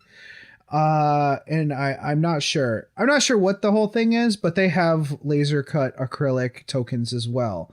So I definitely recommend those guys if you're playing those games. Okay. Next up, all right. So I had mentioned that a lot of these places I had already seen because I already follow them. Next up is GMM. GMM Studios is a painter, terrain builder. His stuff is amazing. When I saw the name on it, I was like, oh, I missed that. He builds and paints giant armies. I mean, his thing seems to be, why do an incredible job on just one mini? I'm going to do an incredible job on a 3,000 point army, plus all the terrain to go with it. And I'm going to scratch build, some incredible terrain feature in the middle that's going to make you almost hate yourself. I mean, I've been following his stuff since maybe 2013, 2014, and his stuff is always incredible. I just really am sad that I missed that. But yeah, go check out his stuff, gmmstudios.net, or find him on Facebook. Nice. Next we have Secret Weapon Miniatures, which should come as no surprise to anybody. Resin paint, terrain, conversion bits, bases. Not all that wire wrapped around that wire stuff. That those other guys. Yeah, exactly. Their recent promotion is the Kickstarter they have going on, March 9th through the 31st. Pre-painted bases. Okay. Ready to use plastic gaming bases with full color, 3D printed layered texture, no sticker. They feel as good as they look. Game changer. So I guess other companies have done stickers, which isn't bad, but this looks amazing. Check out Kickstarter. Well, you go to their website and then they have a link to the Kickstarter. They've got all sorts of really cool stuff. They've been around for a wee bit too. Oh yeah. I use. Wow, these are cool. Look at the mosaic on that one. All right, okay. I gotta stop. All right. Next thing. Yeah, we're taking a break. Okay. Let's go to break. All right, be right back. This is David Annandale, and you're listening to Masters of the Forge, where they bring the world of Warhammer 40,000 to life on your tabletop. Hello, everyone. The Masters of the Forge is now a proud member of the NPC, the Narrative Podcast Consortium. Our aim is to inspire your hobby through the rich lore of the 41st millennium. If you enjoy our podcast, then make sure to check out these other awesome shows, where you can get coverage on campaigns, Black Library, and all kinds of general topics of the 40K background. The NGC 40K podcast also provides in-depth campaign coverage, audio dramas, and free-flowing narrative campaign creation. The Adeptus Terra podcast also features in-depth discussions of the lore and commentary on the hobby. Oh, and sexy English voices. Oh, yeah. The Masters of the Forge brings the world of 40K to life on your tabletop, with discussion on the lore, backed up by narrative-themed rules and battle reports. Of course, this is only a fraction of the topics covered by the podcasts of the NPC. Please tune in to find out more. And we're back!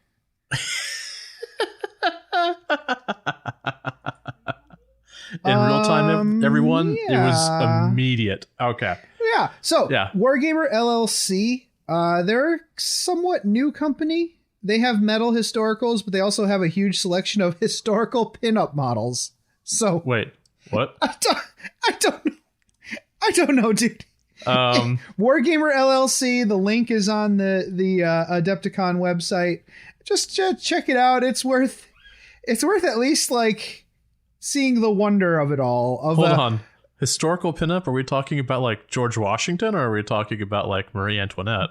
We're talking about any like historical uniformed officer, but sexy. Oh, ladies. It's weird. Yeah, it's weird. Is my browser history going to get me in trouble? Okay. I don't know. All right. I'll go check it out later. All right. So next up, Savage Sparrow Studios. Okay, so these are the designs and stylings of artist Jennifer Brasas. T-shirts, dresses, leggings, or other apparel and accessories inspired by geek culture. So this is going to be one of our smaller groups. www.savagesparrow.com. Go check them out as well. Cool. Broken Egg Games. They have a lot of really cool, like additional tokens and stuff for specific games in case you want to kind of upgrade your experience. Ooh. If you want to have cool, laser cut, acrylic tokens. Yeah. This is the company for you. Like they have some really cool X-Wing ones. Right. They have cool they even have some 40K stuff, like dials and measuring sticks, and they have casino dice as well. Oh, okay. Yeah. Yeah, so check them out. Cool. Games Plus, which this is a retail shop, they're serving Chicagoland, retail adventure gaming needs for over 36 years. So they've been around for a bit. Board games, miniatures, paints, pencil and paper, role-playing games, and more. You know, it's sounds like your basic friendly local game store. Yeah, they do have an online presence. They do sell, I think, online. So if you want to get anything from there. Cool. Gorgon Studios. They are a kind of a partnership between several hobbyists, writers, and designers. And they focus on wargaming, and they also have they work with James Wapple. I think that they might be Chicago based if they're working with Wapple. Yeah. And they have some really cool miniatures on their website. I couldn't tell if they were 28 millimeter or 15 millimeter. They're pretty cool though. I would check it out. They have agents. Like one of them looks like Carmen Sandiego. And they have a mortar team on there. Like it looks really cool. A lot of German, like right now they're featuring their line of German troops. So check that out. That's cool. Then we have Xenomorphic Press. They sell rare prints you can't purchase anywhere else, specializing in authentic and distinct artworks that make a statement. Their most popular items are foil prints, gaming, anime, comic, horror, sci-fi, and surrealism. Surrealism. Yeah, so they seem to be kind of an art. It's art, right? Yeah. Okay, yeah, cool. So it'd be like nice. our buddy. What's Pat's brother's name? Oh, it's an eBay store. So they were selling prints of like okay, that'll be great for a unique gift for somebody. Yeah, I mean they're obviously a really small group, so yeah, go out, check it out. Steve, okay. I ruined it. I was gonna say, when I say Munchkin, when I say Car Wars, when I say GURPS, Ogre, Illuminati, Inwo, Zombie Dice, and Cthulhu, what do you think? I think Steve Jackson Games been going since before most of you people were born. Yeah, they are. Man, they are an GURPS, institution, for God's man. sake. Yeah, GURPS. Yeah, check it out. Ogre's still around. Well, it made a resurgence. Yeah. The original, the new box did not pass the drop test. They had to refigure the box. They had to redesign the box that came with Ogre because it didn't actually work. Okay. It was so much stuff in it. Oh wow. Okay. Yeah, I remember Car Wars from whenever I was a kid. Oh yeah. Yeah. I never played Munchkin, but I do know that there's a 40K version of Munchkin, right? Or there was. Yeah, there's a 40K. There's a new 40K Munchkin. Yeah. That's cool. All Super right. popular. So yeah, we figured. Yeah, you guys would probably know them. All right, here we go. Diverse Publishing. Diverse Publishing was founded in 2017 with the intention of creating high-quality games with nostalgic roots. They began work on Nexus, their debut title, as childhood friends in the late 80s. So they've been doing this for a bit. Growing up in Detroit, these are the owners and founders, Jason Goik and J. Scott Rumps. They're now bringing talented artists together from across the globe. Blech. Boy, what a day. All right, from across the globe to create vibrant, immersive, and imaginative-driven game worlds. Nice. So Nexus is their first of many planned titles. Cool. And I did not know who they were. I liked them on Facebook, and they invited me to one of their their groups. So obviously they're very much into what they're doing, or they're very active, involved. yeah. They're active, and that's good because some of the people that we have are not so active on Facebook. Right. So, but yeah, if they're older, sometimes they're like, I'm on Facebook. Well, actually, even young, Facebook is like this middle road where people in their like late 30s and 40s are like Facebook. Yeah. And anybody super older or super younger are like, nah, Facebook. Yeah, pretty much. Dasu Dragon, DASUE Dragon. They have an Etsy store. Yeah. They're right out of Chicago. I think they're just a local folk who wanted to sell some stuff. Yeah, they're doing leather goods and some cosplay accessories. Yeah, look at all this leather. Like, there's a dragon LED leather claws, and it's literally a light up dragon claws. That's rad. Yeah. I think for the most part, what they offer are simple things like little leather dice bags that are easy to put together, leather bracelets. That's probably what they do most of their business with. But every once in a while, someone will be like, yeah, I need spiked dragon shoulder pads and bracers. Can you make that for me? I also would like a dragon face on my face. They can do that for you. Hold on. We don't want to promise what they can't do, but you can ask them. It's literally right here. Are you serious? Picture, LED articulated spiky leather dragon mask. And it has lights for eyes. It's amazing. Yeah, I ain't promising nothing. They ain't advertising. Okay? Yeah. Just remember that this is leather, and wow, that is cool. That's really cool. I had to bring. And they also have dice towers, so that's cool too. Yeah, there's some cool stuff on here. I looked at this last night, but I did not realize that exactly what that leather claw and bracers thing was. Yeah, Dasu Dragon, SUE. Wow. Yeah, so check these guys out. There's some pretty cool stuff on there. Hey, you can get dragon wings for your pet. Yes. Oh my God, yes. Your cat could have dragon wings. Well, I was going to say actually that those might actually fit Quinn. No, they're not going to fit Quinn. Oh, well, I'm sure they could make one. Oh yeah, okay, great. Wendy is going to kill me for that. Saving that link. Yeah, great. I'm glad that All right, so let's get me out of trouble here. We're going to head off to... What are we heading off to? Oh, Mystic Waboose Clothier. So clothing retailers selling t-shirts from many brands. They did not have a website, only on Facebook. So, small t-shirt selling company. Squad Marks, they sell they sell stuff to help conform your miniatures to the modern world. So it's like basics. Well, it's base extenders. It's movement trays, magnetic base bottoms for your miniatures. Right. It just makes your they also have a really cool ITC score sheet, which is erasable. So like a plastic erasable score sheet for the ITC missions. No, that's pretty cool. Yeah, it's neat. I like it. Yeah, I'll have to go check that out. All right, next up is Dicehead.com. They are Dicehead Games and Comics is located in Cleveland, Tennessee. Their store stocks Boy, I'm having a time talking today. Okay, bye. All right. Their store stocks a wide selection of comics and games, including 40K, Warhammer, War Machine, HeroClix, Flames of War, Malifaux, Dystopian Wars, Infinity, Kings of War, and other tabletop miniature games.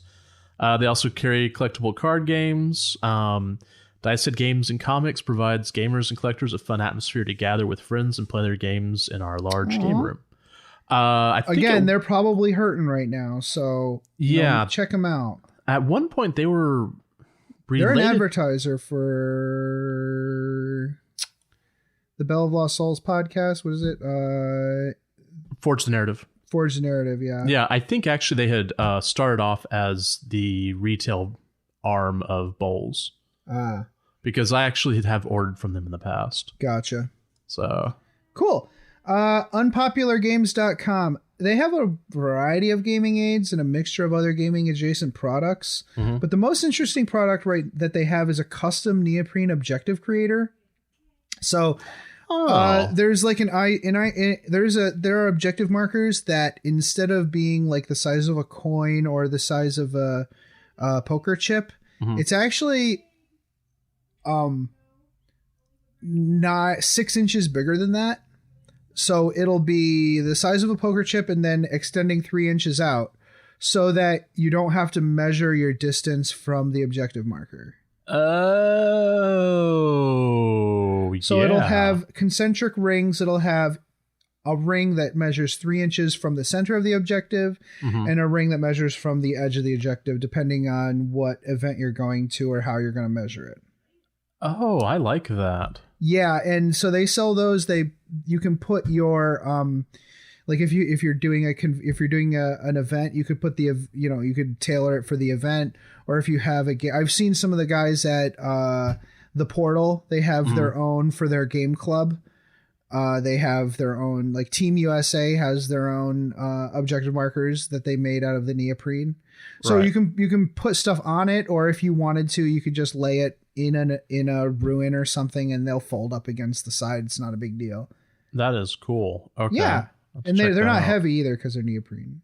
That's awesome. All right, who are these guys? Oh, these next guys. All right. Actually, I think we've had them on before. Yeah. Tectonic Craft Studios. This is Arky Dan. Tectonic Craft Studios is one of the original laser cut terrain companies. Dan's goal is looking to make terrain a big part of wargaming again. With inspiration coming from games, movies, history, and depths of dreams, their vision is to create an ongoing line of evolving terrain that adapts to the demands of a growing wargaming community. My Adepticon gamer tag is coming in on Monday. Aww. Yeah. Sad. Yeah. So, sad. And I know that you got yours. Mine's already sitting at Flipside waiting for me to pick it up. It's so sad. So I'm going to figure out what I'm going to do with it. Maybe paint it up. I'm going to use it no matter what. If I have to just, put it on my bag, but. Yeah. They do gamer tags. They do all sorts of cool MDF stuff. Dan had left a bunch of that stuff at Flipside, so I've played on his stuff for years. Oh yeah, definitely. Yeah. He's a great supporter of our local games. So you know what I just bought from him? I bought his he has a carrying tray for events. Oh, does he? Some of those trays are shallow. Yeah. They're just like basically like lunch trays. Right. This one is a little bit bigger, so it's not deep, it's wide. Mm-hmm. I don't know how to, like horizontally wide when you carry it, and it has handles on it. Okay. Really sturdy handles. And it's deep. It's like 4 or 5 inches deep. So even if you have a tall miniature, if it tips over while you're carrying it at a crowded event, it's not going to fall off the tray. It's going to just fall inside the tray. Okay. Yeah. Oh. Yeah. They're real nice. And then he's got a like a topper thing that goes over top it. You use the same handles to carry it, so you're not using handles on the tray topper. Right. It's a shallow one. So in the deep one, you put your kind of taller stuff. Right. And then on top of that, you can put your books, your dice, your pencils, whatever. So you're only carrying around one thing at an event. Oh man, I might actually order that because it's really good. It's not that expensive. Well, the thing is, now that I'm running this whole, hey, look, I'm doing all this chaos demon stuff, I might need to, I need to probably do something like that. That'll be good. I recommend that a lot. We have played on his stuff a lot. Oh yeah. I've seen that stuff take abuse and it's pretty good. So, 2 thumbs up over here. Next we have Elric's Hobbies. They sell bases, basic supplies, various gaming accessories, all in one store. If you're looking for really cool bases, check out Elric's Hobbies. All right. Then Crucible Crush Productions. Crucible Crush Productions produces 28mm metal miniatures for use in games including Flint and Feather, Cthulhu's 28, and Star Crush.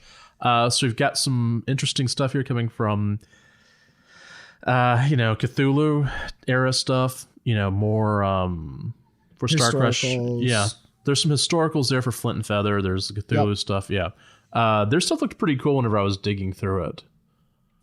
Who's up? Matt? And why is he so fat? Chili dogs. Table War. Table War.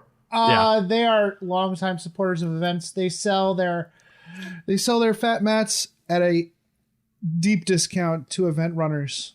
They have also really given us, we've done a few things for them. They've sponsored a couple of our episodes. So thank you. Table War is a gold star member of the community, and I think they would be promoting, I think they might have actually been doing like a giveaway or something. Oh. I forget. But anyways, they have a new charitable foundation, that seeks to find assistance for those who care for people, or those who care for people with autism. Yeah. It's really hard to find resources and get the best help possible for a person with autism, especially a young person, when it's so crucial in their development to get the help that they need. Not everybody has the time or money to find these things. Yeah. So this foundation is helping to get people the assistance they need to get help for their kids. So check that out and do whatever you can to support that charitable foundation. Yeah. And now I want a chili dog. Right? Yeah. Thanks, Ed and Blake. All right. That's the only thing I don't like about that ad. You know, I love the ad because it's funny, but the other thing is every time it's like, you know, I wouldn't mind getting a chili dog now. Don't need to have one, but wouldn't mind having it. All right. Next up, the Wargaming Company, Penguin Empires. So they are a wargaming company that mainly sells a hand-selected array of historical gaming supplies. If you buy from this site, you're probably committed to a highly immersive gaming experience. They do sell some really cool pre-painted terrain and the Killing Field static grass gaming mat. So there's some pretty cool stuff on this one. Definitely historical minis.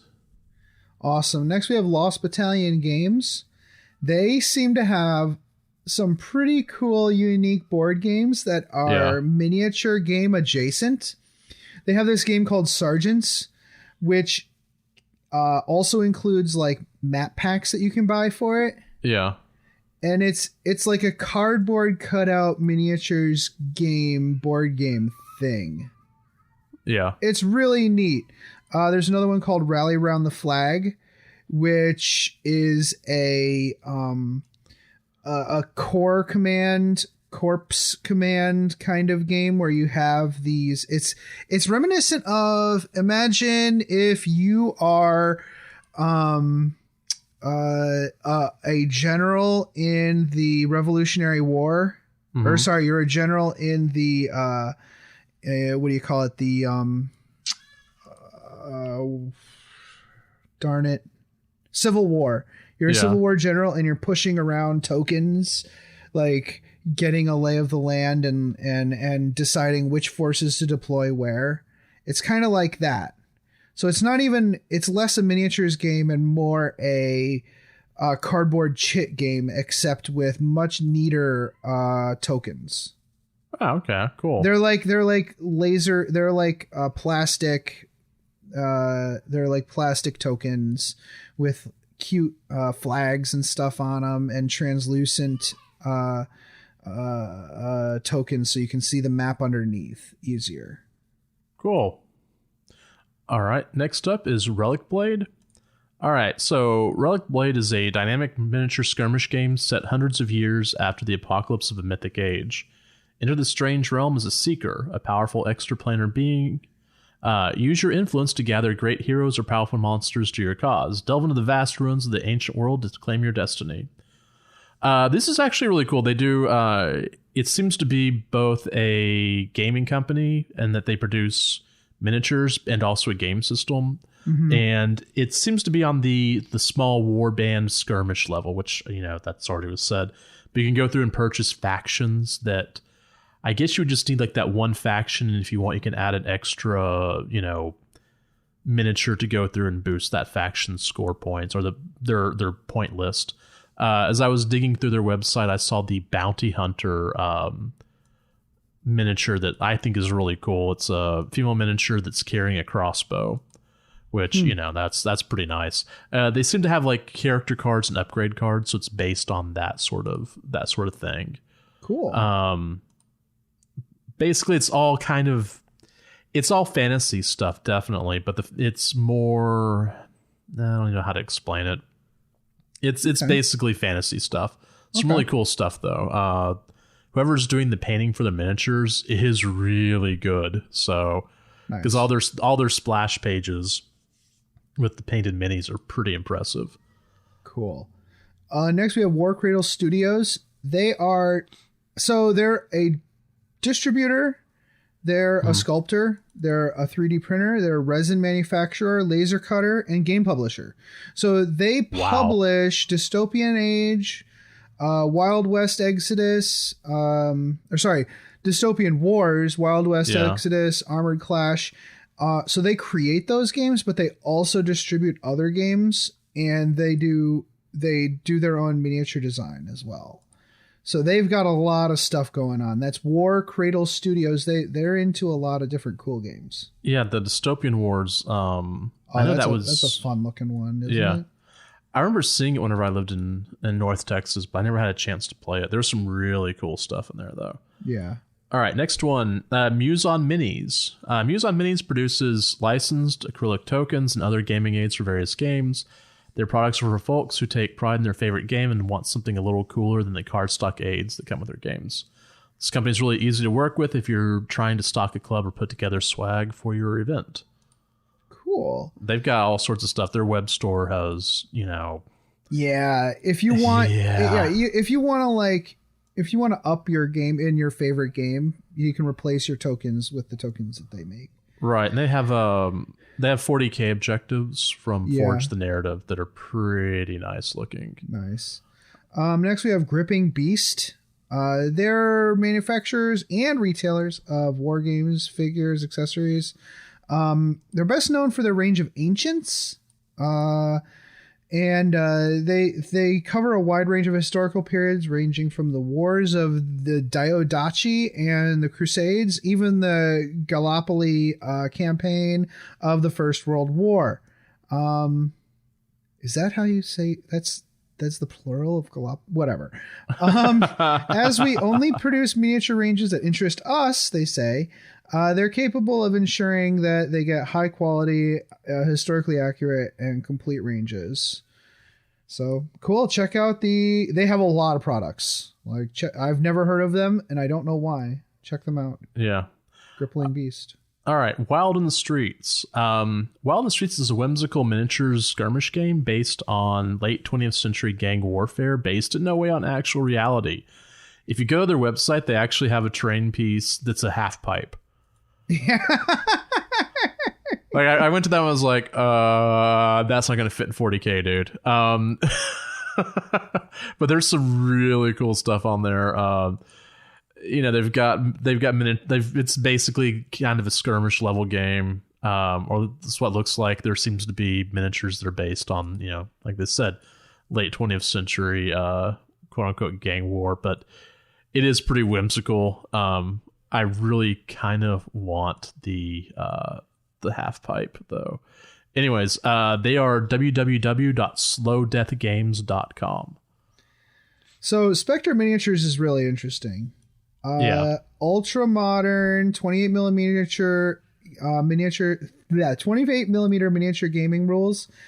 It includes some really interesting real world modern miniatures like drug cartels, paramilitary groups, really, some would say problematic, others would say realistic and fun. They have vehicles, they have tanks, they have civilian vehicles. Like if you really need a Toyota Tacoma miniature for your 28 millimeter games, go for it. They have taxis. These are cool. Little minivans. I like these. That's neat. And then you can mount weapons on them. Like you do. Cool. Like you can put a minigun, rocket launcher. Wow, this could be really problematic. I'm looking forward to seeing this. This is good. I want to see this on the battlefield. All right, so next up is Mythica Gaming. So from their website, their mission is to build a portfolio of gateway games that include a product in every game genre to meet the gaming style and preference of each individual, so everyone can join in on the fun. Their flagship project is the Draxia universe, which was first introduced with the Legends of Draxia board game. Yeah, these guys look really good. Yeah, the original Legends of Draxia board game will have a total of 4 expansions, or had a total, each expanding gameplay as well as following the lore of Draxia. So this is pretty interesting in that it's been expanded to include an RPG system, character biographies, a short story, all sorts of interesting stuff to really, really pull this IP to really make it more broad. In addition to their Draxia stuff, they have non-Draxia games, including Fates of Madness, Cuddly Chimera, which that sounds interesting. In that Cuddly Chimera is, makes me think of a dragon it wants to hug. And Trumps and Ladders, with many more in the pipeline. So they're mythicagaming.com. I just searched for that. I want to see what that is. It's literally what it sounds like. So it's actually cuddly dragons? No. Trumps and Ladders. The cover, the box art for Trumps and Ladders is a Humpty Dumpty looking politician sitting on a border wall. Yeah, we're going to leave that one alone. Yeah. Can you sneak across the border without getting trumped? Oh, no. Oh, no. All right. So orange. Anyways, we have Scale 75. Yeah. Which is a high-end miniature painting company. Yes. They have a lot of stuff in dropper bottles, stuff in squeeze tubes, that kind of thing. Yep. They seem to have a really good range of fluorescent colors, which have become very popular with the community, because if you airbrush it on if you airbrush it on in a intelligent way, you can really use these fluorescent colors to make your miniatures pop. And I'm not talking like I'm going to paint everything in fluorescent yellow. No, the point is to get a lot of pigment on a small area in a thin coat so that the undercoats show through. Right. So it's really interesting. But then again, there's also some people who are literally doing entire models in the FX colors. Have you seen the squat that somebody painted? No. In neon? No. It's amazing. Okay. Trust me, it's really good. This sounds kind of painful, but I'll check it out. Scale 75 is, who all uses it? Caleb does, or at least he has, and Miles from Little Legend Painting Studios. So I have not used it yet, but I would love to try out some of their stuff. It's just kind of hard to find where I am. All right, next up, this one was really interesting. Julio's Wood Shop. So they build wooden gaming tables, and they're based in Lyon, Illinois, so the Chicagoland area. JuliosWoodshop.com. Basically, he builds gaming tables, and he has airbrushing tables also. So these are wooden tables. These aren't, these are going to be heavy and they're heavy and durable. And I thought that was really, really cool. His website's got some really nice stuff. You can tell he's really thinking about, these gaming tables and how to put them together. Awesome. Next we have Game Envy. They sell tools and supplies of unique design. They have lots of paint holders, brush washing supplies, wet palettes. I think these people probably hold patents on this stuff because it's all very unique. I would check it out, maybe try them out. I haven't tried any of their stuff out, but it's called Game Envy, GAM, and the Envy shares an E with game, which GameEnvy.net. All right. We then have Impact Miniatures. Impact Miniatures offers high-end SLA printing services for our customers. Message them for a quote. They also offer unusual sided dice for games like Dungeon Crawl Classics, as well as incredible chibi gaming miniatures and affordable fantasy football teams. Their website's got a lot of interesting stuff on here, a lot of chibi stuff. You know, I mean, there's all sorts of other stuff there, but I mean, there's some really cool things, especially if you're doing like, you know, Blood Bowl or Blitz Bowl or whatever. Right. You can go through and, you know, have some alternate miniatures or alternate, you know, football teams. So yeah, it looks like they're based out of England. So yeah. Cool. The Fifth Trooper is a network of gaming media dedicated to Star Wars, Legion, and other Fantasy Flight gaming properties. If you go to their website, it's podcasts and blogs and stuff. Right. And I think that they're trying to, they're kind of monetizing it with some products like gaming mats and stuff like that, gaming aids and whatever. So check them out, especially if you're into like the FFG and Star Wars and stuff. Yeah, whenever I went to look at them on Facebook to, you know, do the research on them, I noticed a lot of our friends had already liked them. Our friends are like Legion and stuff like that. So then we have Monster Fight Club. Monster Fight Club is a close knit team of hobby industry vets whose purpose is to evolve tabletop gaming through fun and unique board game experiences, innovative accessories, terrain, and models for tabletop role-playing games and wargaming, and creating distinctive pop culture collectibles.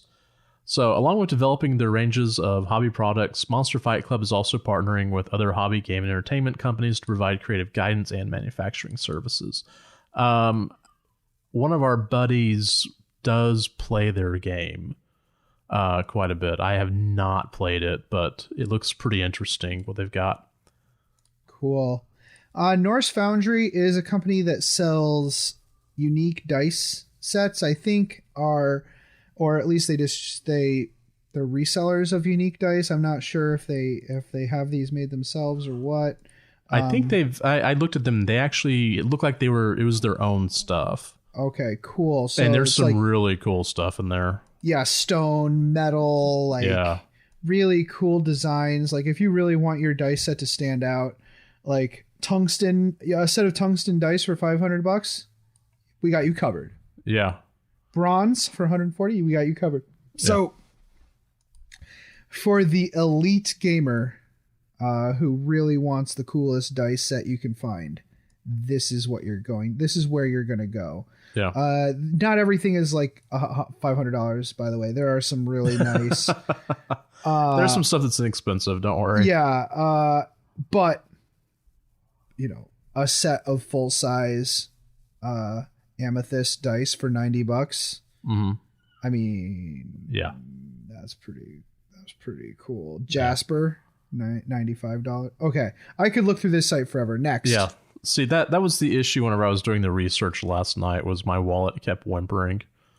Yeah, it's like, oh, that's really cool. It's like, I should probably pay rent, right? Yeah, my landlord would probably like that. Okay. Modifus Entertainment. All right, so Modifus is a British tabletop game and entertainment publisher working with creative talent to bring you unique gaming worlds through role-playing, miniatures, and board games. They were launched to promote Achtung Cthulhu, which so it's described as World War II with tentacles. The Kickstarter for Achtung Cthulhu was a spectacular success and helped launch the company. Yeah, there's some cool stuff in here. So basically, it's kind of a World War II, but with more Cthulhu added. You know, more of that, which I thought was pretty cool. You know, you can command sorcerers, you can command all sorts of interesting stuff. I kind of like that mashup. It's quite fun. Awesome. Yeah. So there's a game called The Witchborn. Mm-hmm. I am not 100% sure. It's hard to say what all this is about by looking at the website. There's an app involved, and it is story based. So you have battle mats, you have battle mats, stories, miniatures, and you have an app that goes with everything. Okay, so when you look at the rosters, they seem to be it seems to be a kind of like Frostgrave, where you have a team of adventurers fighting for survival, but it's very 21st century. not the realm that you're playing in, but the actual like the game itself is kind of an upscale Frostgrave type game, fantasy skirmish game. Yeah, it seems really cool. Okay, let's see. Next up is Black Knight Games. So Black Knight Games is actually a game and hobby store located in Hamilton, Ontario, which is where our buddy Malahat Mike, we have been referring to him as our Eastern Canadian correspondent for Masters of the Forge. So, they're a game and hobby store based there. They specialize in miniature games, collectible games, board games, and RPGs. They've got a large gaming area where they run leagues and tournaments and allow open gaming. So this might be where Mike gets his stuff. I haven't asked him. Mm-hmm. I think at one point they might have been located in Buffalo as well. Because I remember a store with a similar name in Buffalo the one time I visited there. Next we have Panda Cult Gaming. They have 2 games. Right now they're a fairly new company, but their games are adorable. Wanderer, Barnacle Bay, and Shovel Knight Dungeon Duels. That looks really fun. It's a side-scrolling dungeon game? Yeah. That sounds freaking rad. Well, the thing is, it's difficult to do that. So what they do is they have it's side, and then you kind of move up on the board, and then you side back, or you continue side scrolling. It's really fun. It's a fun little game. I haven't played it. It looks fun from what I was looking at. Awesome. Yeah. So that was pretty cool. Then we have Dice Dojo, which is a gaming store based in Sweet Home, Chicago. www.chicagolandgames.com. Awesome. Support your local businesses, guys. Yeah. Get out there, pay at your FLGS, because eBay does not have a gaming table for you. That's right. Black Library. Who are those guys? This joke never gets old. No, it's not. The fact that we say that the joke never gets old also never gets old. They always bring some authors in to talk to the con goers. Oh man. A lot of them, they'll sit out there and they'll sign books for people, just patient as can be, listening to our conspiracy theories about the characters that they write. Like, they're always so patient and kind, and it's very sad that we won't get to meet with them this year. Yeah. Sad face times 10. Yeah. Thank you, Black Library, for all you do for the community. Yeah. Hey, Jason. Time for a break. And instead of immediately launching into the next segment, I gotta pee. Same here. Potty break. I need to have a potty break. I gotta pee. I've had coffee and some water and some coffee and then some coffee again. This is Rob Sanders, and you're listening to the Masters of the Forge, where the world of 40k comes to life on your tabletop. Thanks for sticking with us, everybody. I really appreciate it. It's really important that we give these vendors their due, because they are awesome people. Yeah, plus we'll find some really cool stuff in here, and I feel kind of terrible that we don't get to actually meet these vendors and whatnot, because there's some stuff that... Well, hold on. I feel bad because, I wanted to meet people. My wallet doesn't feel bad. My wallet's just rad, man. So next thing up, this was really cool. I'd actually heard about this group before. Versatile Terrain Company, .co.uk. So Versatile Terrain sells these really sweet custom nameplates for your miniature bases. So you can get bases for, they're perfect for character models, Kill Team, Titanicus. Basically, if you have a base size, they can create a nameplate for it. Mm-hmm. Whether it's a 25 millimeter or some giant, I don't know, like a base, I guess, for Warlord Titan. Uh-huh. I mean, if it's got a base, if it has a base size that's standardized, they can go through and create it. It was pretty incredible stuff whenever I was looking at it last night. I was like, oh, yeah, I don't need that. But I kind of do. But yeah. Wanderlight War Games. They are a really cool company who sells carrying cases made of MDF. So they have laser cut MDF carrying cases for magnetic miniature carrying needs. Pretty cool. Yeah, it's pretty cool. All right, tagged events. I don't know if any of y'all have heard of these guys, but I definitely have. They provide wargaming materials such as dog tags, minis, decals, patches, etc. for gaming clubs. They are focused more on 30K/Horus Heresy wargaming, but their stuff is really cool, and they're based in Australia. I was really wanting to pick up some stuff from them. I didn't know they were going to be there until I saw the list, and I was like, oh, wow. But they will go through and create these kind of global campaigns where people can be involved, you know, and so they produce these materials also, which is nice. It goes through and really brings that part of the Horus Heresy community together. So yeah. Awesome. Next, we have the Phalanx Consortium. They are one of the many developers that have a cool Centurion as their logo.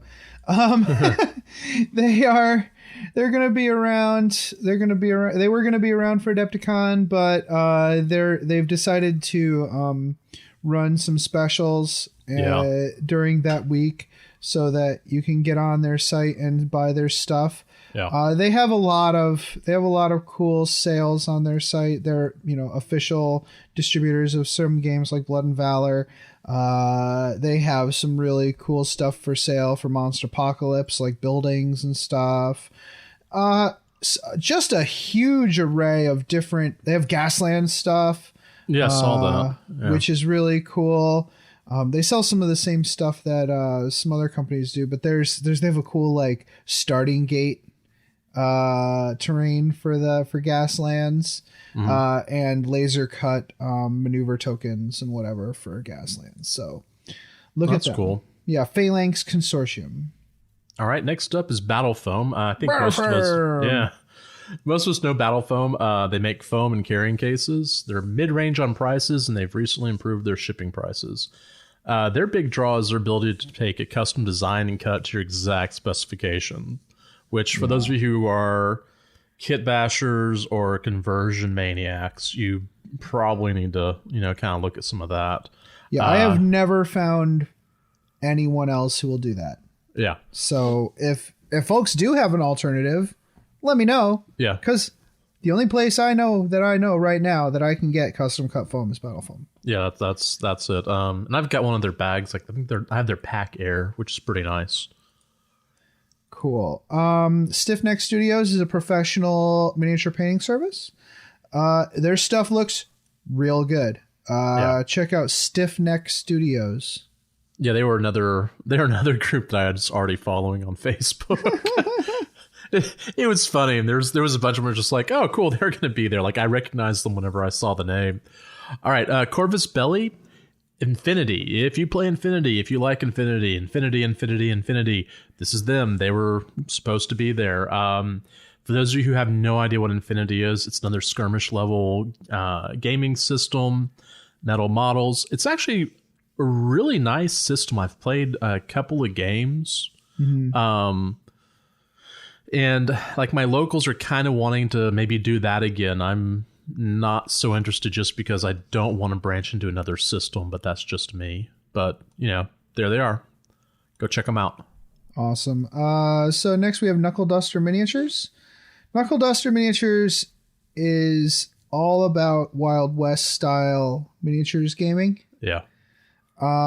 There is some cool stuff going on here. Not only do they just offer regular miniatures, but they've also got this really cool chibi game called Gunfight Royale, which is basically gunfighting with chibi Western miniatures on a hex board or on a grid board.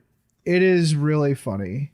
Gunfight Royale game. Yeah, I bet that's what they were gonna talk about. But they also have a bunch of other miniatures, the War of 1812 and 28 millimeter.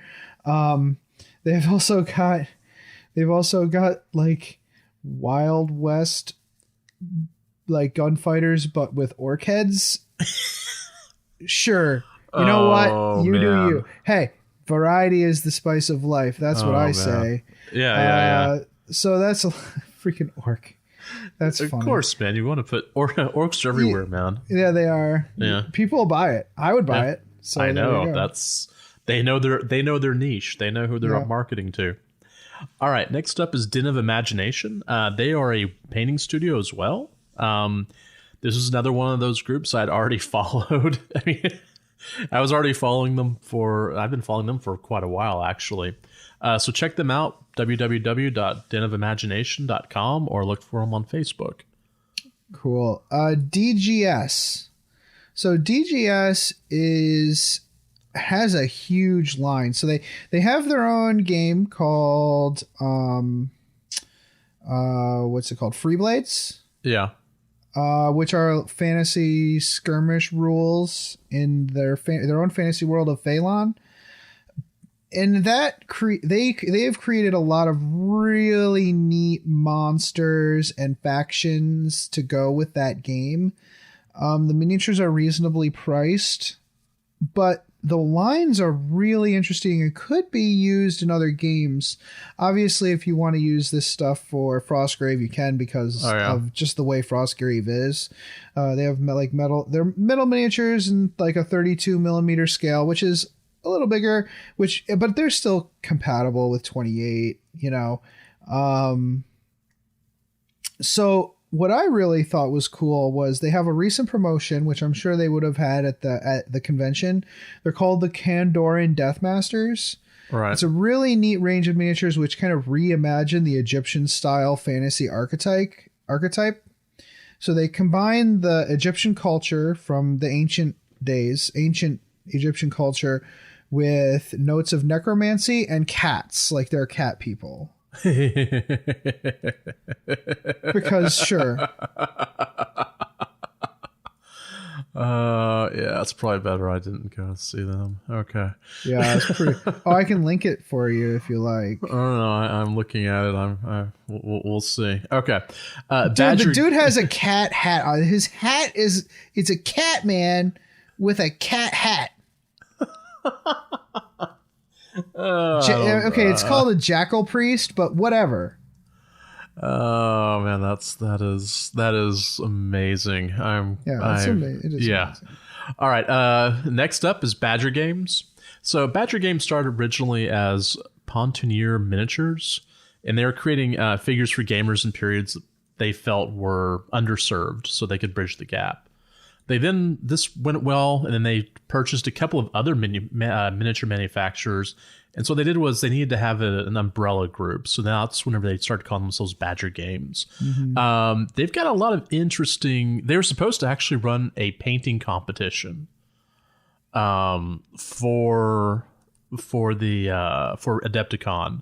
So that didn't, of course, go off. But they seem to sell a lot of different miniature models from other lines as well as other publishing companies. So I guess they have their own group of stuff, plus they go through and sell things for other people. So they're a reseller as well as they have their own stuff.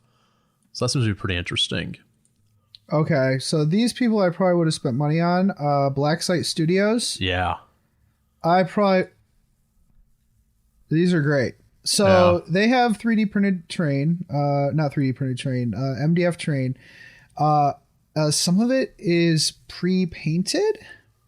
Yeah. They have trees and stuff too, but like they have 3D printed furniture, and some of their terrain is really interesting. So they have houses that are like wrecked houses, ruined houses, pre-painted, whatever. But they also have a metro train station and like includes railway tracks to go with them and subway cars. Right. So I thought that was unique and interesting mainly for things like superhero games. Like they're focused on things like that, like superhero. Then they also have a container ship with containers. Mm-hmm. That thing is so rad I could die. Warzone Arabia, which is a Middle Eastern modern type thing, which could get problematic, but whatever. Then they have one that's designed specifically for Relic Blade, which is a fantasy. You could use it for Warcry. You can use it for Warcry for sure. It's like a high fantasy with ladders and steps, and the cool thing with some of these MDF companies, the best stuff is when there's accessories added to it. Yeah. And it adds texture to so the Arkwright Metro is fully pre-painted, by the way. Okay. So that's really meant to be used for like Marvel. However, the thing I would have spent money on, like probably a good $50 on, is there is a line of roads, MDF roads. Okay. Huh. So right. Yeah. With potholes and cracks and lines and sidewalks. It's perfect for Zone Mortal, for Cities of Death. Yeah. Yeah. See, like I told you, I was looking through this stuff and I thought, oh man, there's all sorts of really cool, awesome stuff out there. Yep. And they clip together. Yep. The roads. Look how cool that is. All right, that's Black Site Studios. Sorry, yeah, we need to move on. This is like the longest episode we've had in a long time because we are committed to going through every single one of these vendors. That's right. And I'm going to spend money on this. That's fine. And we should be committed. Wait a minute. Hold on. Where'd that come from? All right. Sorry. Next up, Jane's Tools. All right. So founded in '92 by Jane and Duncan Lawrence, Jane's Tools used to be Jane's Trains. So they are a hobby supply vendor, and they are based out of Dallas, Texas. So what's kind of cool is they've got an online store. Basically, it's a hobby store. You can purchase all those things. Currently, their online store is disabled because they're doing more of the, what am I looking for? Like the shows. They want to sell more at shows. So they're not, obviously, they've probably taken a hit on this one. But they only sell through shows. So, hopefully you can catch them at a show. So, Crocodile Games, their website, their first like blog post, their most recent blog post has a giant picture of pallets of merchandise, which is really like, this is exactly what I'm talking about. These poor people, I bet they were hoping that lots of stuff, they would be able to bring a bunch of their books to Adepticon and show people. Yeah. There's a picture of like 5 people standing there with their products, like super happy about their product that they released. Like, it breaks my freaking heart. Like all these people who put their soul into these games. So this is a game called War Gods of Olympus, which looks really awesome. And they've got some really cool miniatures. I bet that you can, Amazons. Like, look at this lady, Queen Penthesilea. She's got a spear. She's on a horse, but she doesn't need a saddle because it's her horse. Yeah. She's going to stab you with her spear. Like, satyrs, Mycenaeans, Corinthians, like this is ancients stuff. The suitors of Aphrodite, they're going to die in battle. It's fine. Hoplite, city-state, Greek, Corinth. Like, these guys look so awesome. Like Greek style gaming, they're going to stab and die and fight for the gods. They're fighting for the gods and the gods don't care. And that's fine. All right. Next up, Metal Nico Games. Okay, Metal Nico Games designs and produces high-quality miniatures, publishes short stories relating to the Starfall universe, and designs and produces games in the same universe. Their soft launch was supposed to happen at Adepticon. Oh, so, no. Yeah. So, metalnicogames.com or look for Metal Nico, Neko, on Facebook. Metal Nico Games, everybody. Yeah. So, ModCube. Yeah, ModCubes. ModCube 2.0 is coming out. I'm not sure. I think that they have like their website has been scrubbed, and all that's up there right now is like, check us out at Orlando Maker Faire. Yeah. So I wonder if they were going to say something about their new products at Adepticon. Yeah. Check them. Put your email in the launch website and get on that, because I think they did take a hit in recent Warhammer 40K, because you don't need as many tokens in 40K anymore. Right. But mod cubes would be really good for some of the stuff that's coming out now. Like, there are some weird buffs out there. Also, Age of Sigmar and all of the... Oh, you know what? Kill Team. Oh, yeah. Kill Team mod cubes would be amazing for Kill Team. Yeah. Yeah. Yeah, our buddy Plain Show Bill, he had them, if I remember correctly, and was really happy about them with his 7th edition Tau. All right, next up, Michigan Toy Soldier Company. All right, so they are purveyors of fine historical miniatures and all related paraphernalia since 1996. Wow. Yeah, they've been around for a while. Featuring the world's most complete selection of plastic and metal toy soldiers, figure model kits, and hobby paints, tools, and diorama supplies. Their brick and mortar shop is in Metro Detroit and open 7 days a week. Nice. So, yeah, fine historical miniature store, MichiganToySoldier.com. Or check hold it on, out. MitchToy.com. MitchToy.com. Arena Rex is an awesome arena combat game. Yeah. That is not priced like you're only going to use a couple of minis in their game. Oh, that's good. Very reasonable prices for very high quality miniatures. Yeah. At least as far as I can tell. It looks really nice. And you can download the rules PDF online and try it out with your miniatures that you already have. Ah, that's cool. Yeah. There's no reason not to. The only problem is when you go to the website, you'll look at their miniatures and you'll be like, oh, I need to buy those. That's fine. Yeah, that's... which is what happens. Yeah, that was how dangerous these show notes were last night. So, like, seriously dangerous. Mats by Mars. Okay, Mats by Mars is a collaboration between Alex Parson and Mario Martineau. It's since grown to include Megan Parson. They are war gamers from both ends of the competitive and hobbyist spectrum, bringing over 20 years of experience. Includes games from Weird Games Workshop, Privateer Press, and more. To the table. So they do gaming accessories for your game table. So they've got some nice mats on there, stuff that's specifically mats that are built specifically to, I think, take advantage of, deployments and whatnot. Yeah, some specific stuff. So that was pretty cool to look at. Nice. I like that. Art of Wargaming Miniatures is a studio of assemblers and painters out of New Jersey.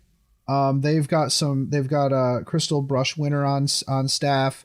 Looking at their website, it's like the latest. They have a latest off the desk section on their website, and it's got a Aeronautica Imperialis flight group, and it is absolutely gorgeous. Yeah, it's truly beautiful work. These if you want a showcase miniature for your army, or if you have a skirmish army, I would have them do it because it is gorgeous. Yeah, Frank Kazar is on their staff. I don't know who that is, but whoever it is, he's got good stuff. Is real good. Yeah. End of the day, that's what we've got. Awesome. All right, then we have Gaddis Gaming. This is actually really interesting. They specialize in manufacturing tabletop game-related products that enhance the social gaming experience, both at home and in your local store. What I found interesting was they have a thing called a tabletopper, which is a modular gaming surface that's foldable for easy storage and travel, that makes both a 4x4 gaming surface and also a 4x6 gaming surface. So if you have, I don't know, maybe you have a table that's not 4x4 or 4x6, that can provide that support underneath, that could be used for that. Which I don't have a 4x4 or 4x6 table at home, but I've got 3x3s or stuff that's similar that I could easily use as a basis. A topper is not a bad thing to get. Yeah, I think Carl has one of them, or did he get the whole table? I forget. Yeah, but table toppers are really nice because they can you can use your existing table. Yep. Death Ray Designs is a well-known MDF and acrylic burning company. They, I think if you're into Infinity or Kill Team, this is what you're looking at. They have Zone Mortalis stuff. And they have like super futuristic stuff, like I said, for Infinity. Check them out. Just looking at their website alone is great, but it's at these cons when you really get to see the kinds of stuff that you can get out of these companies. Yep. You can't really appreciate what Death Ray Designs does without actually looking at their product and saying, oh, now I know why I need to buy that. Yeah. They also have stencils. Yeah, I saw that. Really cool stencils, like hexes and cross hatches and stuff like that for spraying onto your MDF. Look at those guys. Sometimes MDF terrain stuff looks expensive, but you're never going to field a whole. Oh my God, I just saw this. The walls. There's walls with macro batteries on top, like macro plasma batteries on top. Oh my gosh, look how cool those are. See, look at the amount of effort that must go into designing this. Like, you can't just say, oh, that's expensive. Like, no, someone put a lot of effort into designing this. And a few hours with an airbrush, and you've got yourself a really impressive battlefield. And they've also got tokens and widgets and stuff like that they have for you to use in your games. Next up, who? Victoria Miniatures. Who? Yeah, come on, Jason. Who are these people? Yeah, thank you. Jeez, OP. Oh, boy. All right, so let's talk about Victoria Miniatures, shall we? Because we haven't talked about them in this episode yet. We did talk about them in the last episode and the episode before that, et cetera, et cetera. Yeah. Et cetera. All right. They produce characterful, high-quality collectible miniatures for hobbyists, collectors, and gamers. They're based in Australia. I don't know how to pronounce Adelaide. I'm assuming that's correct. They're cast in resin and supplied unpainted and unassembled. Owned and operated by Victoria Lamb and has been selling online since 2009. Blah, blah, blah, blah. All right, here's my further note. The hosts of Masters of the Forge have purchased, built, and painted a large number of minis from Victoria Miniatures. We may be fanboying at this moment. Please stand by. All right, so a couple of recent promotions. They're going to have an Adepticon-only female Inquisitor model that I was going to purchase, or I was going to stab someone to get because it is so cool. Yeah. I don't know what's going to happen with that yet. Recently, they said that she's not sure if she can distribute it because it was like designed in conjunction with Adepticon. So we'll see. It's such a cool model too. Mm-hmm. They might do it next year. Hopefully, I'd like to get it at some point. Yeah. One of her recent promotions was she was selling the APC Kangaroo model, which was it's a chimera, it counts as proxy. To help support wildlife during the Australia wildfires. I bought 2, I think, and you bought one. Yeah. Yep. And a bunch of people bought them, and there was a contest on 1 Hour a Night to paint them. Yeah. So, yeah, we do like Victoria Miniatures here at the podcast, so sorry, we are fanboying. It'll be okay. I think Jake Schneider was the one who sculpted the kangaroo, though. Oh, okay. Yeah. Oh, cool. I think he's in the United States, which is why we get stuff so fast.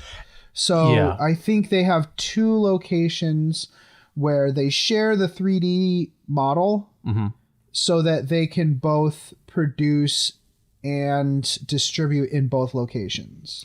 Yeah, because that's where my kangaroo came from, was from the US. But when I ordered my Radhounds, they came from Australia. Interesting. So there's some stuff that's coming back and forth. Interesting. All right. Okay. Catalyst Games. Okay. Breeze Chummer. They're in the long line of companies who have owned the Shadowrun and BattleTech products. Yeah. Or IPs. They're doing well with it, though. They're doing some really cool video games and miniatures. The BattleTech miniatures that they've been producing have been stellar. They had to do a Kickstarter to do it because this is all very expensive stuff to do. Yeah. Okay. The line of BattleTech miniatures was getting very aged. Right. And a lot of the miniatures were not in scale with one another. Ooh. Now, yeah. Okay. Yeah, like you had some light mechs that were taller and chunkier than assault mechs. It was... Now, technically, it's kind of like Battlefleet Gothic, where in actuality, the miniature doesn't represent the actual size of the mech on the battlefield. They're all, they're oversized for the hex that they're standing in, but at the same time, it looked kind of dumb. Yeah. So they've been working really, really, really, really hard in making things better. So Catalyst Game Labs, if you're into those IPs, check it out. Shadowrun is amazing. I think they were going to do their 6th edition Shadowrun release. Like that was their promotion for Adepticon.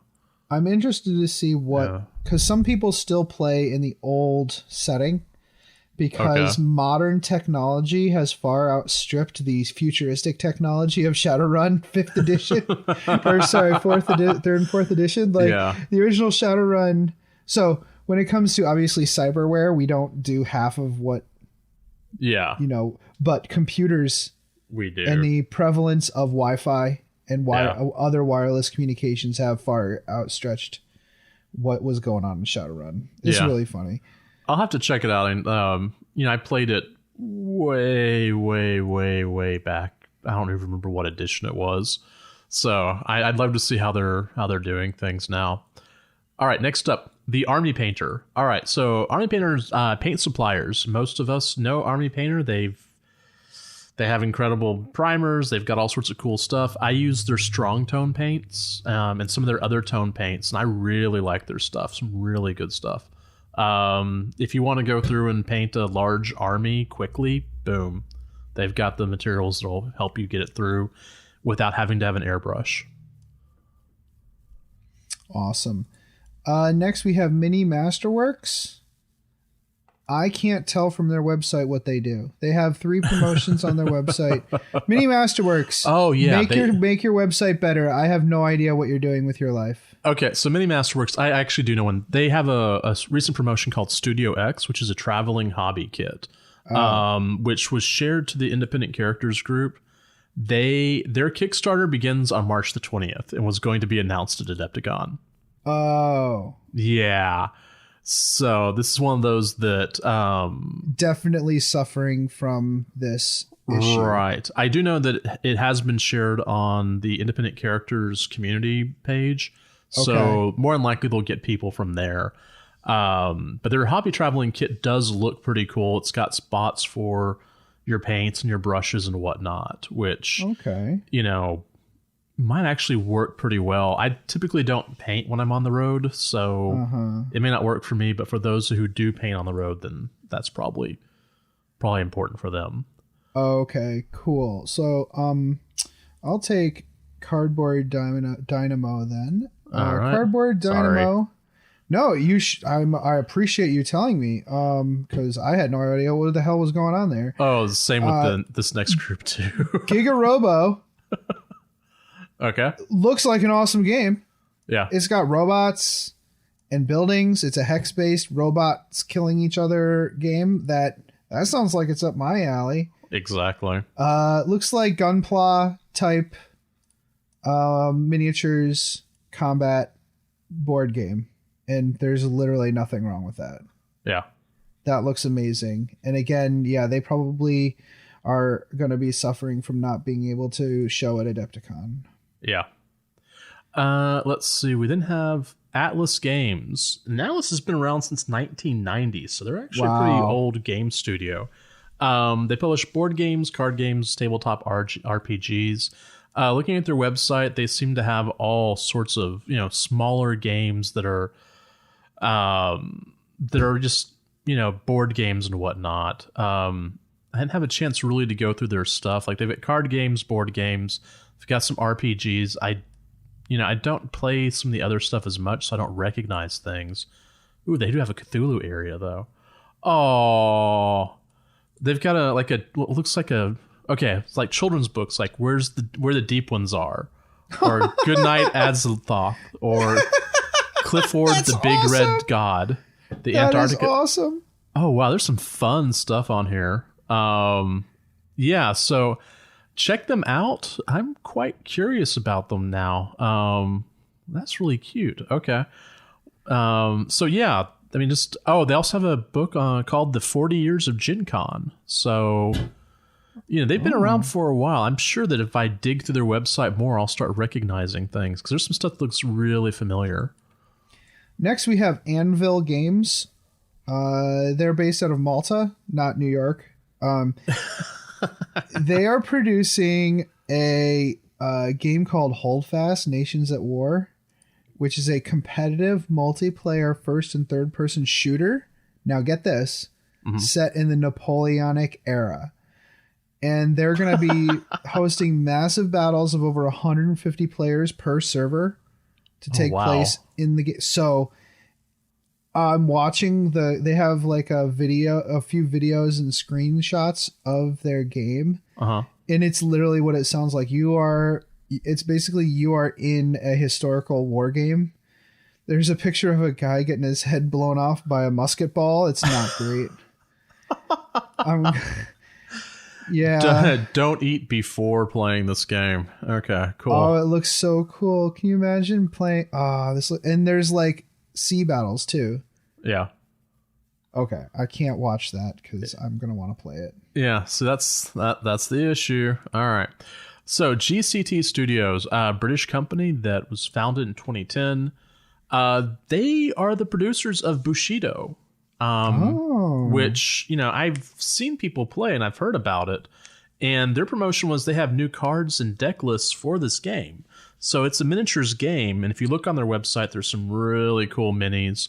Of course, Bushido is going to be a Japanese-based, kind of fantasy, I think that's the way to explain it, miniature game. There's some really awesome stuff on here, some really nice looking models. As I'm looking at it, I'm thinking, hey, this would be really cool miniature for my inquisitorial retinue if I wanted to go through and have that sort of flavor in my retinue. Right. Yeah, okay, I'm not going to do that, but I kind of want to now that I've said it. And man, this is going to be an expensive episode for us. Dude, cool. I'm probably going to buy that 20-yard shamble high stakes championship zombie racing game immediately after we finish today. Yeah, I don't blame you because that thing looks fun. It's $40. Racing zombies. I mean, come on, dude. Yeah, you can't go wrong. Okay, so speaking of companies that will totally be effed in the B zone by this. By this Geek Nation Tours. This is pretty much their flagship tour. Yeah. Sorry, Terrace. It's gonna suck for them. Yeah. You know what? You've been to Adepticon. Okay, maybe not you, but I haven't. The plural form of you, Unser, y'all have been Texas, to Adepticon. Say y'all. You can go to Adepticon and meet with your friends. Why don't you this year, after all the crazy stuff dies down, check out the Geek Nation Tours website and think, you know what? I would like to try something different. I would like to go somewhere else. You know what I'm saying? I would like to go to Geek Nation Tours. I'm not typing anything in a keyboard only because I didn't bother going there before starting to talk about this. Well, I mean, it's Geek Nation Tours. You've met Terrace, right? Yeah. Okay. Yeah. So imagine you go to Rome and you actually go to the places where the arena battles occurred and you meet people who can tell you all about it. Or if you've never been to Gen Con and you are really intimidated by everything you can do there and all the people, and you have like anxiety about being around all those people. What if you had a very insular group of individuals who are all basically built-in friends who can hang out with you during that tour? Or Star Trek, you want to go and actually experience all kinds of cool Star Trek stuff. What's this? Comiquette, anime giant robots and video game arcades tour. That sounds awesome. Is that in Japan? Oh man, so many. I know he does have a Japan tour. So whatever the case, yes, Tokyo, Japan, and area. Whatever the case, all of these tours are things you've never done before. And maybe your friends aren't interested in doing it. They don't want to spend the money, but you want to. You want a grade A vacation, right? Yep. Do one of these tours. You know, it's well worth it. Instead of stumbling around on your own. I mean, you're free to do stuff on your own too, but you want to go for 11 days to freaking Japan, to Tokyo, Odaba, Obaida, whatever. Ikebukuro. See, the best part about some of our episodes is you and I trying to pronounce things that we have no idea. We are the worst. Oh my gosh. You could do kart racing dressed up like Super Mario Brothers. Okay, anyways. Yeah, okay, yeah. Anyways, right. Geek Nation tours, everybody. Help them out.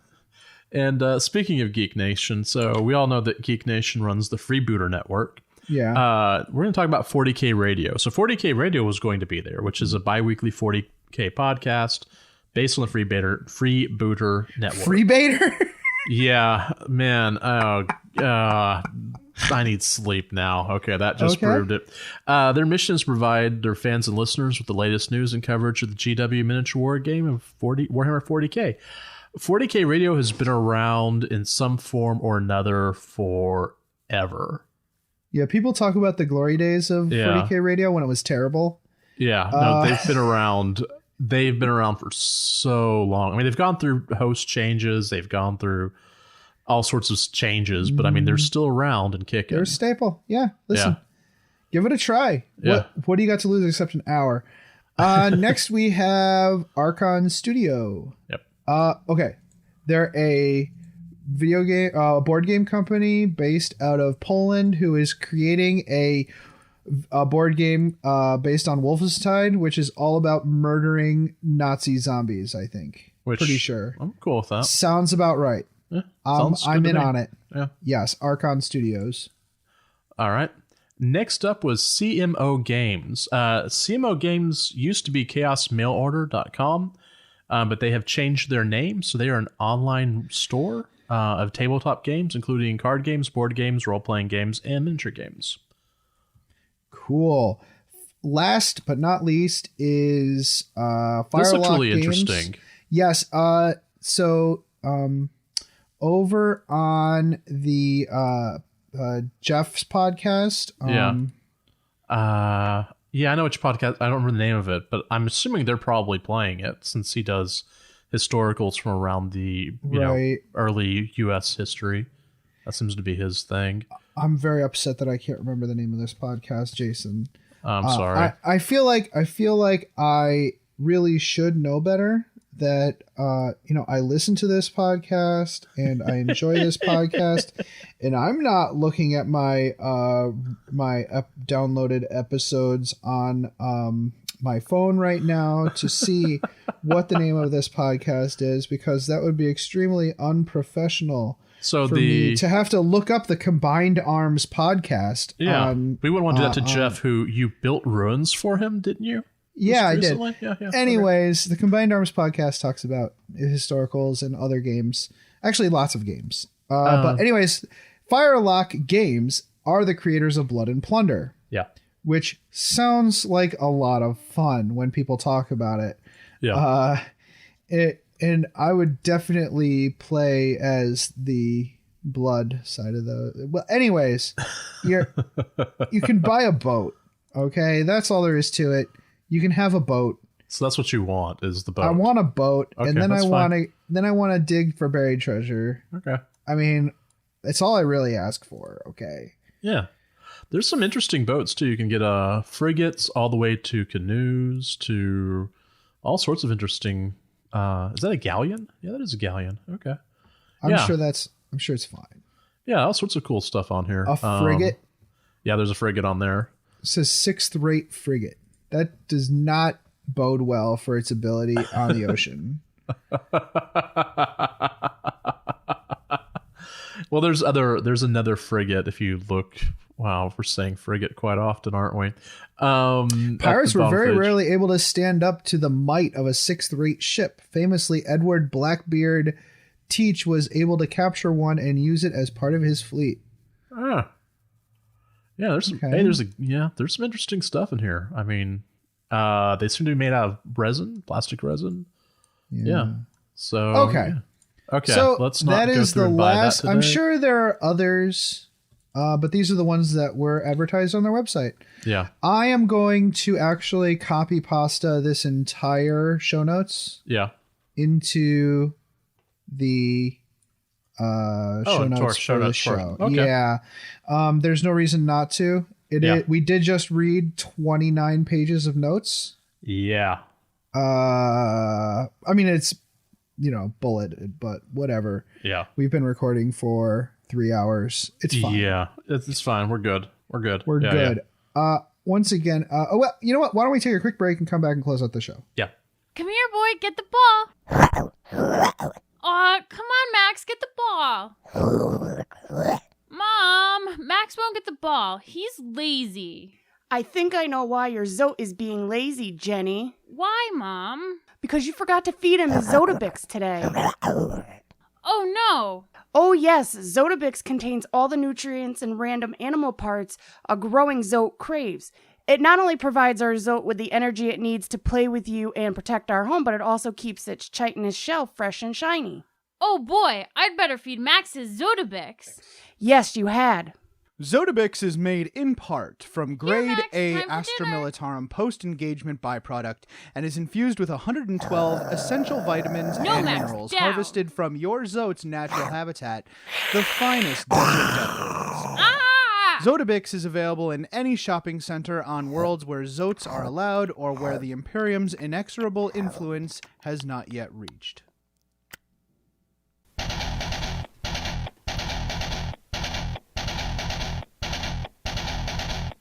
Hey Archons, tired of the boring predictability and efficiency of stuff that always works? You need the Slip Party Bus! Got an extra 473 points that you can't find a solid use for? You need the Slip Party Bus! You could spend 420 points on 3 reliable Lance Ravagers pumping out 9 Dark Lance shots per turn.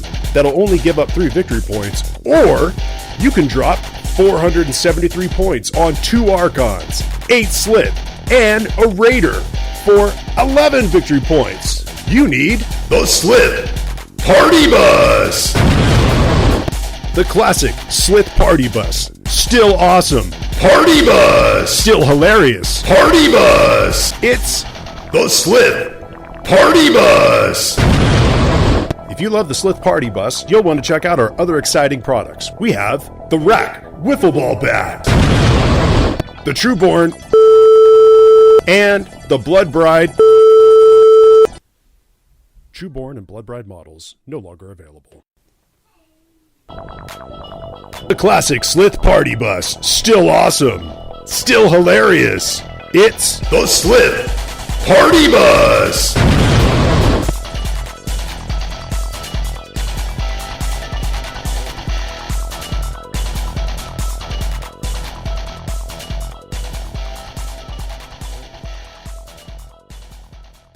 Thanks for joining us, everybody. Anybody who's still listening, thank you.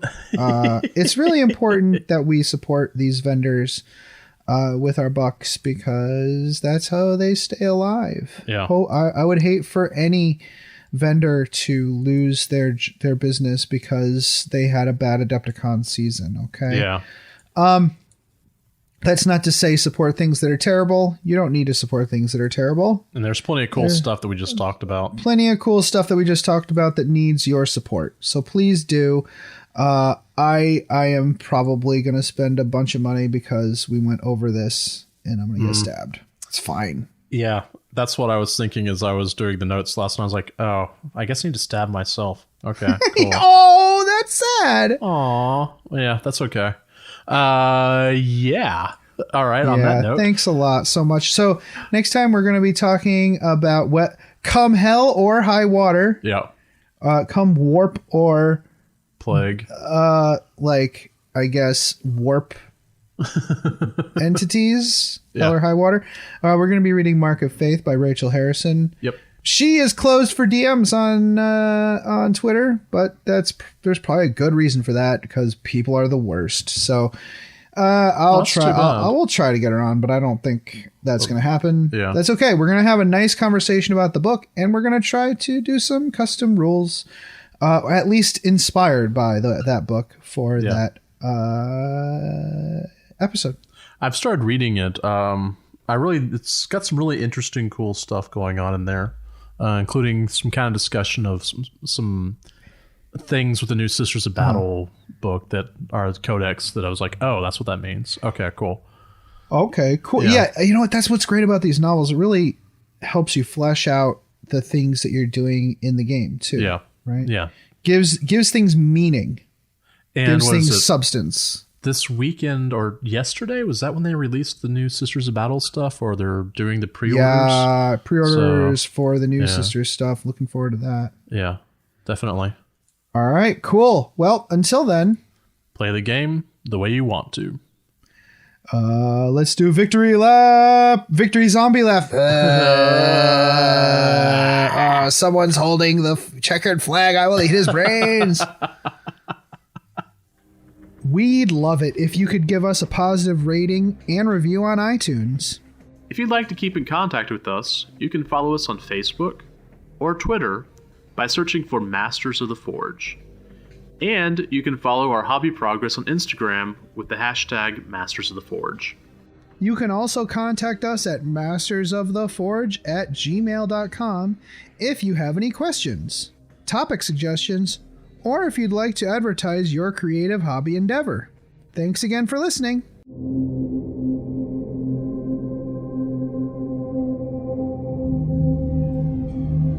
The music used in this podcast was made by Podod of the duo Sublevel 3. The track is used with his permission. This podcast is protected by the Creative Commons Attribution, No Derivatives, Non-Commercial International License. More information about this license and contact information if you have any requests can be found at our blog, mastersoftheforge.com.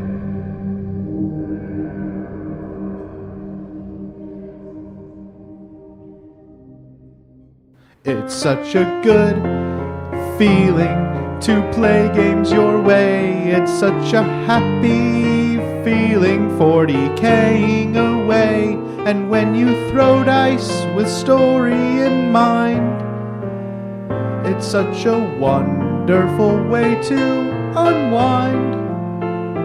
It's a good feeling, a very good feeling, the feeling you know that we'll be back when the fortnight's new, and we'll have new ideas for you, and you'll have things you'll want to talk about. We will too.